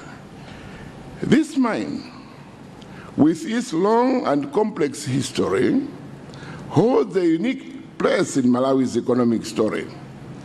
Between 2009 and 2014, it stood as a symbol of our resources potential, generating export earnings and employment while placing Malawi on the global uranium supply map. But as we all know, its first chapter was marred by a number of missed opportunities. Your Excellency, it would be remiss of me not to acknowledge that the original mining development agreement signed under the administration, which was in place at that time, was deeply flawed. It lacked safeguards for physical returns, community developments, and national participation. Malawi, despite hosting the resource, benefited least. Today, the story is changing, Your Excellency. Under the guidance and direction of Your Excellency, we have renegotiated the agreement. The physical result is a new legal and physical framework that reflects the value of fairness, accountability, and shared prosperity. The new MDA provides not only for improved royalties and taxes, but also enforceable commitments to local content, employment, and environmental protection. This is a milestone in our reform journey, and it sends a clear message. Malawi will no longer be shortchanged in the exploitation of her resources. Your Excellency and gentlemen, the reopening of Kayelekera is being carried out with a stronger focus on inclusivity and sustainability. Already, over 250 Malawians, many from the district, have been engaged in area works. Going forward, the company is expected to maintain a workforce that is at least 90% Malawian. This includes skilled, semi-skilled, and unskilled positions. But beyond the jobs, we are placing a particular emphasis on local content and empowerment. The new agreement mandates the use of local suppliers and service providers, and requires the company to actively engage women-led businesses, youth-owned enterprises, and entities run by persons with physical challenges. This is no longer optional. It is a core part of our licensing and compliance expectations. In a parallel, we are working with our colleagues at the Ministry of Labor, TVETA, and local councils to establish vocational training programs tailored for the mining-related trades. Our youth must not only find employment in the sector, they must be equipped to rise with it.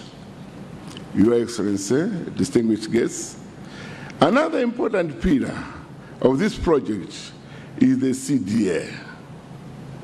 I am pleased to confirm that under the terms of this agreement, Malawi stands to benefit considerably from the financial resources generated through the sale of the new yellow cake. Through this project, it is expected that our foreign reserves will begin to improve and the forex shortages begin to ease. In addition, Lotus Resources has committed to investing not less than $1.5 million annually in social infrastructure and services. These funds will be directed to priorities jointly identified with the surrounding local communities, such as schools, health centers, potable water systems, road improvements. CDA will be legally binding and subject to public reporting. This is in line with our broader push for transparency and accountability in the mining sector. Furthermore, Your Excellency, the environmental and radiation safety frameworks guiding this project have been strengthened, with oversight by both Geological Survey Department, Atomic Energy Regulatory Authority, and the Environmental Affairs Department. We will not compromise on the safety of our people or the sustainability of our ecosystems. Your Excellency, Ministry of Mining has also taken deliberate steps to enforce discipline and integrity across the sector. Non-performing license holders are being revoked from the casters. We are closing the space for speculation and ensuring that mineral licenses are treated as instruments of national development, not private trophies. To the many public institutions, Minerals and Mining Regulatory Authority, the Department of Mines, Geological Survey, and others who have supported this process, I commend you. Your Excellency, ladies and gentlemen, Allow me to conclude by stating that the reopening of this mine is not an end on itself, but a beginning of renewed hope for Karonga, a reawakening of Malawi's extractive industry, and a reaffirmation that responsible mining can and must deliver real benefits to the people. Your Excellency, it is now my singular honor and humble privilege to invite you, Dr. Lazarus McCarthy Chakwera, the President of the Republic of Malawi, to address the nation and officially open Kayelekera Uranium Mine. Ziko mokwambili, taonga chomene, yeo, thank you.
Yeo Jomene Dafio.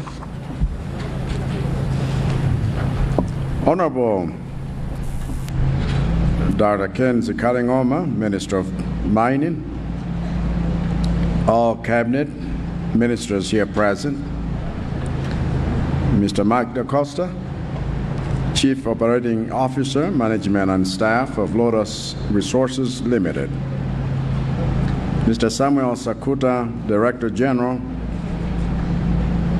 Mining and Minerals Regulatory Authority, and all the government officials here present, Paramount Chief Kiungu, Your Majesties Ngwenyama Inkosi Amakosi Mbera V, and Ngwenyama Inkosi Amakosi Gomani V, and all the traditional leaders here present.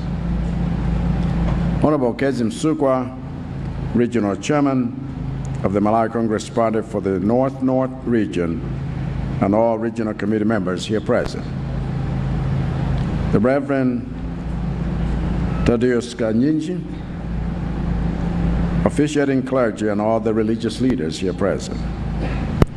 Distinguished invited guests, ladies and gentlemen, Amai Diaba.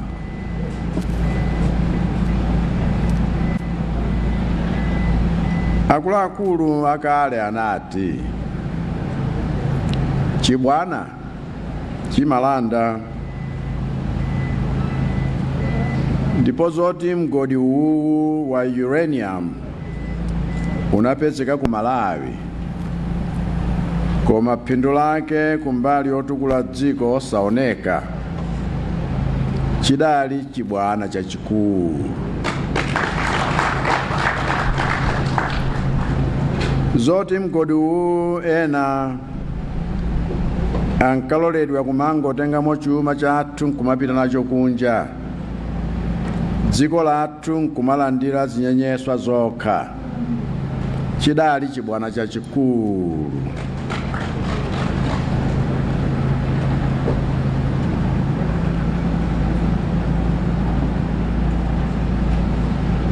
Komanso zoti mgodi umenewu unasokonezedwa na anthu andale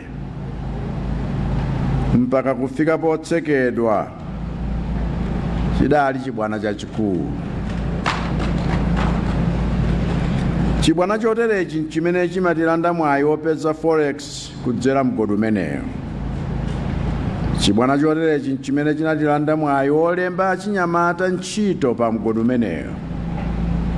Chibwana choterechi chimene chinatilanda mwayi omangira misewu, zipatala, masukulu, mabiriji, mafactory kuchokera mu ndalama zobweretsedwa ndi mgodi umeneyo. Ndiye kubwera ndabwera lero pano ndikudzathetsa chibwana choterechi. Aja ankasokoneza mgodi umenewu dawathamangitsa, ndipo ankasokoneza mgodi umenewu lero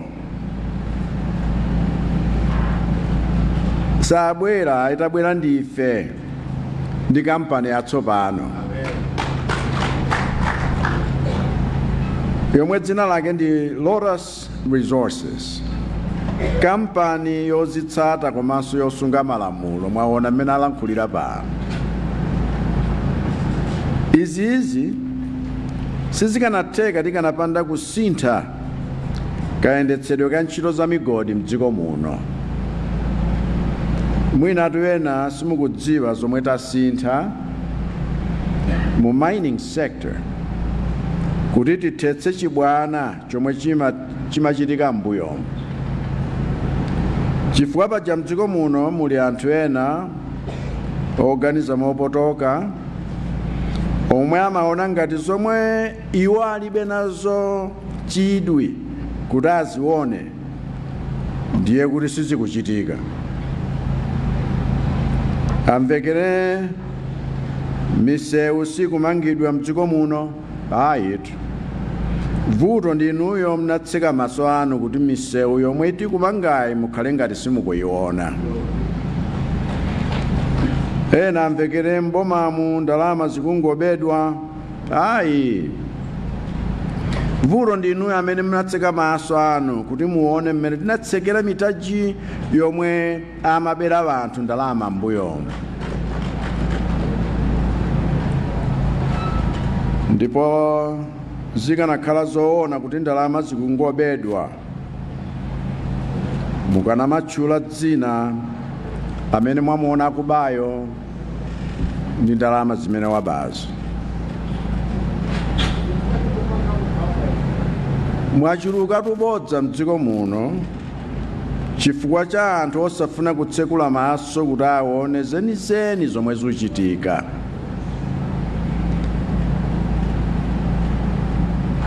Nthawi zina zimamvetsa chisoni kuti nato ankhani omwe akumapezeka wena osafuna kutsekula maso, ndi amangokhalira kukamba zinthu zakumva za m'maluwa, cholinga Malawi aziyesa kuti nzenizeni. Koma pachichewa munthu akamakamba zinthu zomwe zachitikadi, silimanena kuti akunena zakumva, timati akunena zoona. Ndiye kaya muli kumwera, kaya muli kumporo kuno, kaya muli chigawo cha pakati, musataye nthawi ni zinthu zakumva. Zambiri nzabodza, ndipo anthu bodza zamanalo mdziko muno. Anthu alibe manyazi ni bodza. Masabata awiri apitawo ndimayankhula pa msonkhano okondwera zaka 25 year anniversary ya MRA, Malawi Revenue Authority. Ndiye ndanena kuti manifesto yanga muli mfundo yoti tidzachotsera misonkho ya anthu ogwira ntchito ndi 10%. Koma rubasi wena kuthamanga ukalemba mu news kuti ndanena kuti nditsitsa misonkho kufika pa 10%.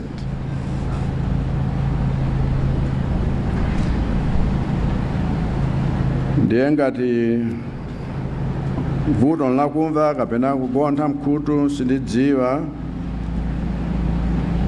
chifukwa mathandizo akhoza kupezeka ndithu, koma ngati ndi vuto ndikusadziwa masamu kapena kusadziwa difference yakuti reducing taxes by 10% and reducing taxes to 10%, ndiye mwina tosefe tiyambwerera ku sukulu za comprehension, chifukwa mwayi wa sukulu kadalipo popeza tinaonjezera ndalama zothandizira vanthu kuti azipita ku sukulu, tamanganso masukulu over 200 ndikulemba aphunzitsi ankhaninkhani kuti tithetse umbuli ngati umeneyo. Ayi sizoona, sizoona. Ngati mwadana ndi Chakwera chifukwa Mulungu adanika pa mpando, mungonena, koma musamawapake Amalawi mabodza ni cholinga choti ena kujoineni muzidikhodikho zoterozo. Ndiye kunonso ku mining sector zoona nzambiri, zoti lamulo loyendetsera migodi linasintha ndi zoona, zoti nakhazikitsa mining company yomwe ndi ya Malawi ndi zoona, zoti nakhazikitsa mining authority yoonetsetsa kuti makampani ngati achina Lotus azitsata malamulo athu ndi zoona, zoti boma langa ndi lomwe lalongosola ma mining development agreement ndi zoona, zoti nasintha utsogoleri wa kunduna wa migodi ndi zoona, zoti manifesto yanga ndiyoyamba kunena kuti ndalama zomwe tizipeza kuchokera ku migodi tiyambitsa nazo za Sovereign Wealth Fund, zimenezo ni zoona, zoti Sovereign Wealth Fund imeneyi ndi njira imodzi yomwe titakozere tsogolo la vana amene azibadwa kumene powatsegulira tsogolo account yokhala ndi 500,000 kwacha investment kuti izingochulukira mpaka mwanayo adzakwanitse zaka 18. Ndizoona kodi? Ndizoona, sizakumva, nzoona.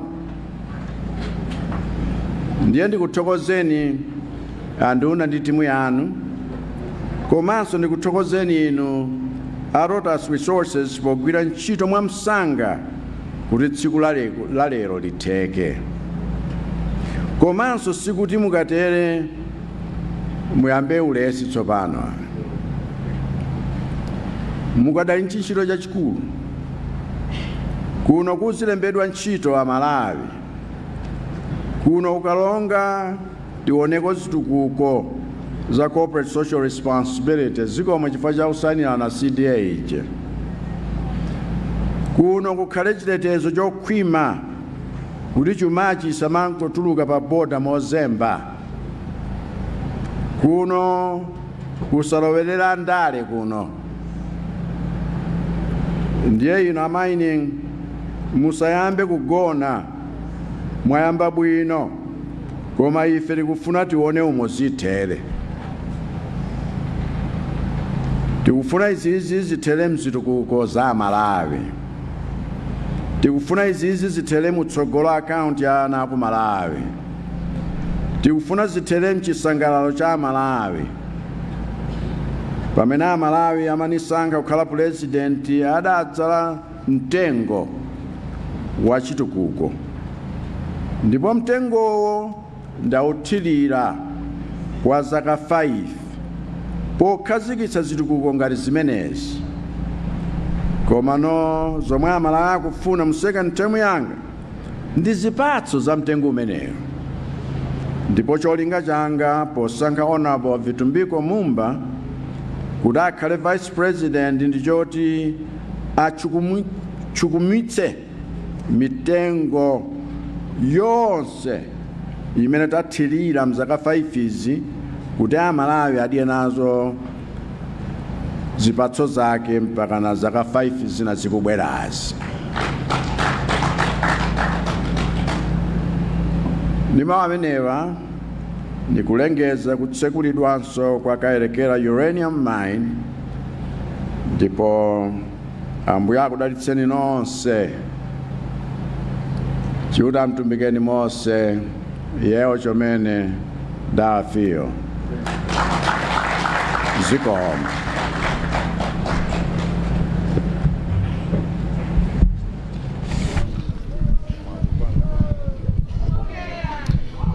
Thank you very much, Your Excellency, for that powerful message that you had this morning for us. Now, as part of the commitment to the community development, the Lotus Africa Limited is here to make a contribution to that, Your Excellency. Now it's time for a presentation of some dummy checks that are going to two of the recipients this morning. Your Excellency, we will begin with women in mining at Kayelekera. Nditani Amai Migodi, women in mining.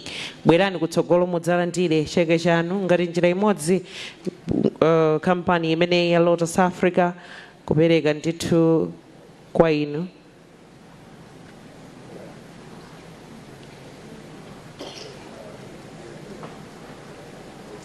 A representative, amene akuyimirira.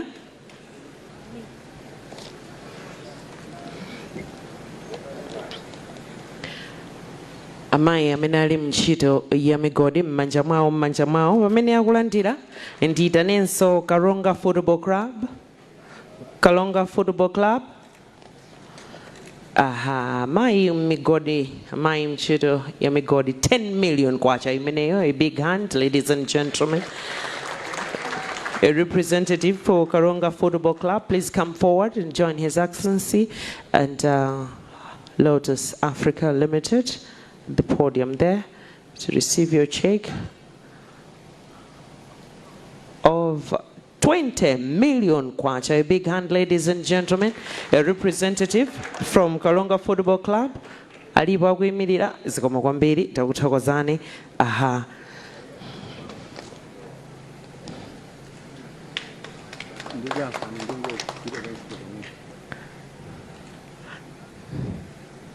Ndathokoza zikomo kwambiri kukathokoza achinyamata amenewo kuti achite bwino nkhani zokhudzana ndi masewero a mpira. Now it's time for a group photograph, Your Excellency. I'll be inviting names so that you should join His Excellency the President. Magda Costa is already there. Let's have Dr. Grain Malunga. Please quickly join His Excellency. Ahmad Swenda, join His Excellency. Philippus Skuman, Rehad Vian, Ronald Kapiri, Philip Masukwa, Harold Neckbed,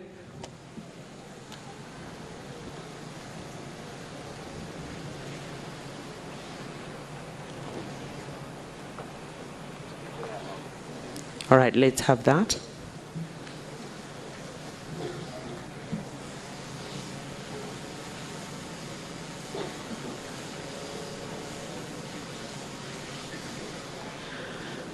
After this one, let me invite Honorable Minister and Paramount Chief to also join this group photograph.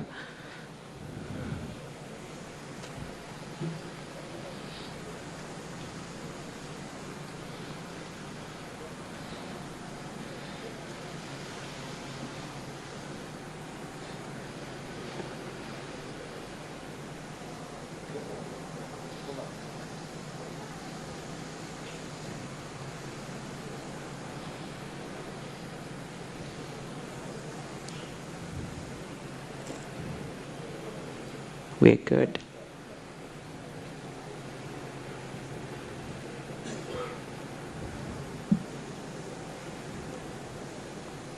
We're good on that one. Thank you very much, our photography and media team, and thank you very much, our protocol team, and thank you so much once again to you, Your Excellency, and of course, Lotus Africa Limited.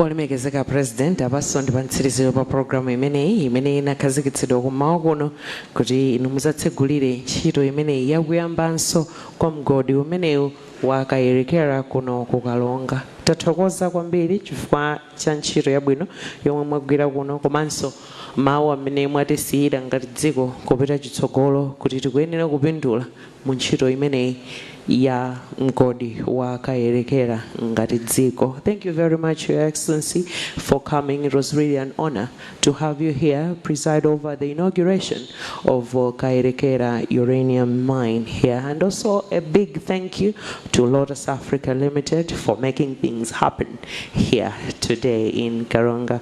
At this juncture, Your Excellency, let me invite you to stand and lead us into our national anthem.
Nyimbo ya mtundu wathu imeneyo pamene President wa dziko lino His Excellency Dr. Lazarus Makathi Chakwera akutsiriza ndithu kutsegulira kampani imeneyi ya Kayelekera uranium mine imene yatsegulidwanso. Tikudziwa ndithu tamvetsedwa kuti ntchito za kampani imeneyi zinayamba mchaka chija cha 2009 ndipo inakhala igwira ntchito kwa zaka ndithu zisanu mpaka na 2014 pamene ntchito zimenezi zinayimitsidwa, ndipo pano atakambiranaso ndi kampani imene yatsopano ya Lotus Africa Resources Limited yapezeka kuti ntchito iyi yayambiranso mdziko muno, ndipo akadali pano President anabwera pano kudzatseguliraso ntchito iyi kuti iyambenso kugwira ntchito zake monga kale, chifukwa tikumvetsedwa ndithu kuti mbuyomu panali anthu ambiri ndithu omwe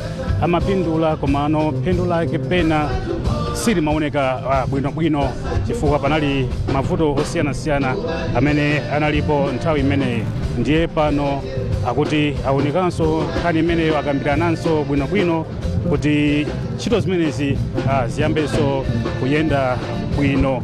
Choncho pakali pano tukamba pano pamene kuyambira ntchito pamene yayambiranso anthu a Malawi amene alembedwa kale ntchito tikumva kuti ndokwana 200 komatu pali chiyembekezo choti pofika kutsogolo kuno ntchito zonse zikapitirira zikatsegulidwa mokwanira bwinobwino ndikuti mwina a Malawi okwana 600 akhale atalembedwa ntchito ndipo akhale akugwira ntchito pamalo pano.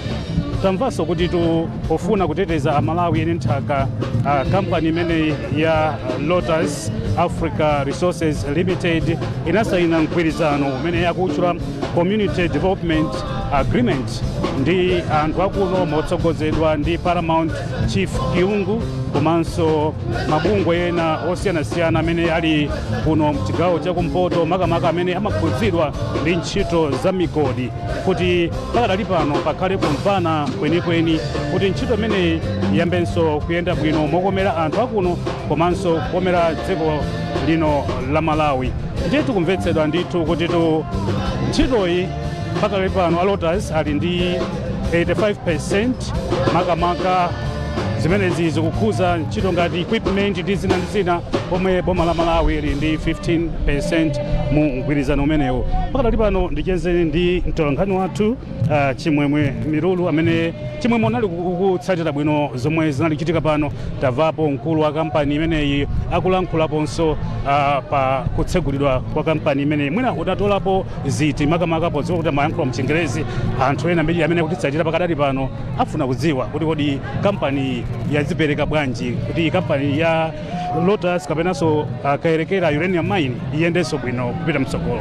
Zomwe kwambiri zangapita mwazina mkulu wa kampani imeneyi Mike Da Costa poyambirira anayamika boma makamaka nthambi za boma zimene zimatsogolera ntchito ya migodi mdziko muno kuti ndi zimene zathandizira kuti nkhani ya mgodi uwu ifike pamene yafikapo. Lero tikunena nkhani yosangalatsa kwambiri kuti mgodi umenewu awutsekulira ndipo mu miyezi yochepa mgodi umenewu uyamba ndithu kugwira ntchito zake kuti dziko lino la Malawi liyambenso kupindula kuchokera ku zimene zizichitika pa mgodi uno. Anafotokozanso kuti mgodi umenewu unakhala inactive, palibe chimene chimachitika pa mgodi umenewu mzaka pafupifupi 10 zapitazo kuyambira chaka chija cha 2014. Ndiye dziko la Malawi limaluza ndithu mwayi umene likanatha kupeza pamene mgodi umenewu ukanakhala kuti ukugwira ntchito kufikira tsopano makamaka kudzera ku ndalama zakunja zimene dziko lino lakhala likuvutika kuti lipeze. Komanso china Mike Da Costa ananenanso kuti mpofunikabe kuti Malawi tideke chifukwa nkhani za migodi nthawi zina zimatengerako nthawi. It's a long term endeavor kapena investment mchingerezi. So ndipofunika ndithu kuti ngati Malawi tideke kuti pamene kampani imene ikugwira ntchito zimenezi ikayamba kugulitsa yellow cake kapena kuti uranium amene ku maiko akunja, ndi pamene ngati dziko tiyambe kupeza ndithu zinthu zofunikira zimene zingathe kumatithandiza. Komanso Da Costa ananenanso kuti nkhani ya migodi akuionadi kuti ndi nkhani imene ikhoza kuthandiza kwambiri chuma cha dziko lino. Kudziwa pita kuti dziko la Malawi mu nsanamira zake 2030 kapena 2063 mfundo imodzi imene dziko lino likuyang'ana pambali pa strategy imene kuti ATM strategy, nkhani za ulimi, nkhani zokopa alendo, nkhani za migodi komanso zopanga katundu osiyanasiyana kuti adzipita kunja. Ntanati mgodi umene uthandiziranso kuti dziko la Malawi lipitise patsogolo chuma chake kudzera ku zinthu zosiyanasiyana zimene dziko lino lidzipanga pambali pogulitsa kunja komanso lidzitsa kumapanga industrialization mchingerezi kuti dziko lino litukuke pa chuma. Mgodi umenewu ndiofunika kwambiri ndipo uthandizira kuti dziko la Malawi lipite patsogolo pa chuma. Right, apene ndi mtolankhani athu. Komano palinso mgwirizano umene unasayinidwa mbuyo mumene akuchula kuti community development agreement makamaka imene panali anthu akuno amfumu mabungwe amene amatamanga ndi nkhani za mining zazikulu zimene mwinaona ngati unaonamo mmenemo muli zina ziti zimene mwina zikomere anthu andera lino. Zonadi tinanenanso nthawi ija pamene timacheza kuti ndondomeko yatsopano ya nkhani za ulimi policy, mining policy ikulimbikitsa kuti kampani ikamabwera kudera kuti ikudzakumba migodi yosiyanasiyana osati uranium yekha koma mgodi wina uliwonse asanayambe ntchitoyo adzikhala pansi ndi anthu akudera limenelo, mafumu, mabungwe komanso anthu ena okhudzidwa ndi nkhani za migodi adzikhala pansi adzikambirana kuti kodi ifeyo ngati anthu eni yake amgodi umenewo, mgodi umenewo ndi wathu chifukwa uli mdziko lino la Malawi, tipindula bwanji. Ndiye mgwirizano umenewo ndi mmeneno amakhala pansi nkukambirana kunena kuti okay, mwina kuchokera ku phindu limene inuyo ngati kampani ya migodi mudzipeza, ifeyo tizitengako ka percentage kena kuti tigwirire ntchito za chitukuko mbali yoyamba imeneyo. Komanso mbali ina ndi kufuna kutukula anthu amabizinesi osiyanasiyana. So muli mgwirizano umenewo muli nkhani yonena kuti ngati kampani ifuna kumagula zinthu kandi zakudya kandi chani pano pa mgodi pamakhala zinthu zambiri. ntchito zimenezo zadzipereka kuma kampani ndi anthu akuno kukalonga komanso anthu amdziko muno kuti nawonso pamene mkwedi ukupeza phindu nawonso miyoyo yawo ipite patsogolo. Nkhani inanso ndiyokhudza chitetezo chawo anthu akuno chifukwa uranium monga mmene tinanena pa nthawi ina ndi yoopsa ndi anthu akuno afunika kuti akhale otsimikizika kuti pamene kampani ikugwira ntchito yokumba uranium kuno iwowo ndi otetezedwa, miyoyo yawo ndi yabwino, osati anthu ayambe kudwala pamene ntchito imene ikuchitika. Ndiyo kuti pambali poti dziko litukutukuka komanso miyoyo ya anthu ndikuti ikulowa pansi, chotero zimenezo si zimene zili mu mgwirizano. So mgwirizano umene ndithu ndi othandiza kumene uwonetsetse kuti pamene ntchito zimenezi zikuchitika za migodi kuno ndi kuti anthu akupindula, miyoyo yawo ikupita patsogolo, chuma chikupita patsogolo, mabizinesi awo akupita patsogolo. Zimenezi ndi kuti zikuthandizira kuti chuma cha dziko lino ndi miyoyo ya anthu a dziko lino chipitenso patsogolo. Alright, taona kumapetopeto kampani imene ikupereka ndalama kwa women in mining komanso timu ija yakuno Karonga Football Club zikutanthauzanji zimenezi kwenikweni ndalama zimenezi amati chani kwenikweni? Ya choyambirira kudziwa pamene panchonena kuti kampani imeneyi kapena kampani ina yonse ikafika kudera imene okhala ndi ijamati corporate social responsibility. Ndiye timu ya Karonga United ndi timu yakuno nayonso ndithu ndiye kuti pamenepa ikhoza kutukuka kupita masewera ake kupita patsogolo chifukwa choti yalandira thandizo limene likuchokera ku kampani ino.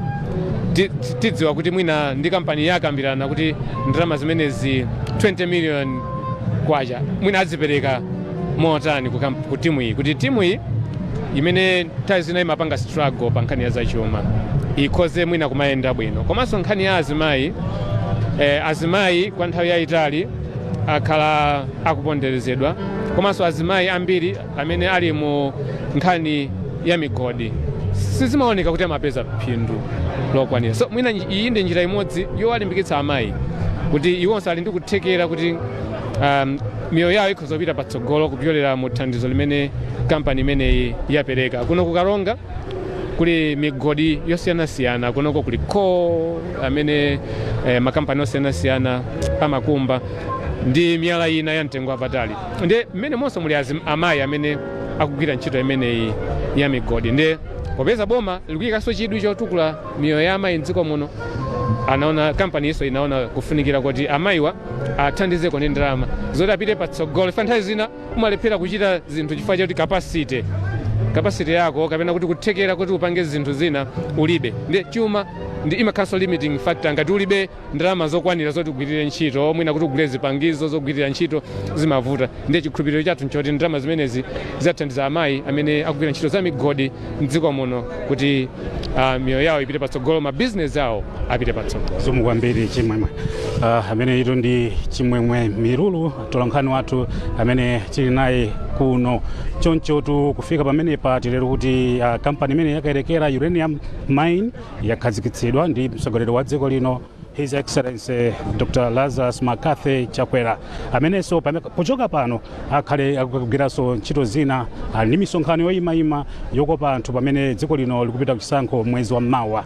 Ndiyenso nafe tithamangire kumeneko kuti kakupatsireni zonse. Choncho kuchokera kwa ine Peter Makawa ndi amikenso azanga onse amene nali nawo kuno kugwira nayo ntchito kuti kupatsireni mwambo umenewu. Mwakoma nonse ndipo pitizani kumvera MBC Radio 1 komanso MBC TV. Abana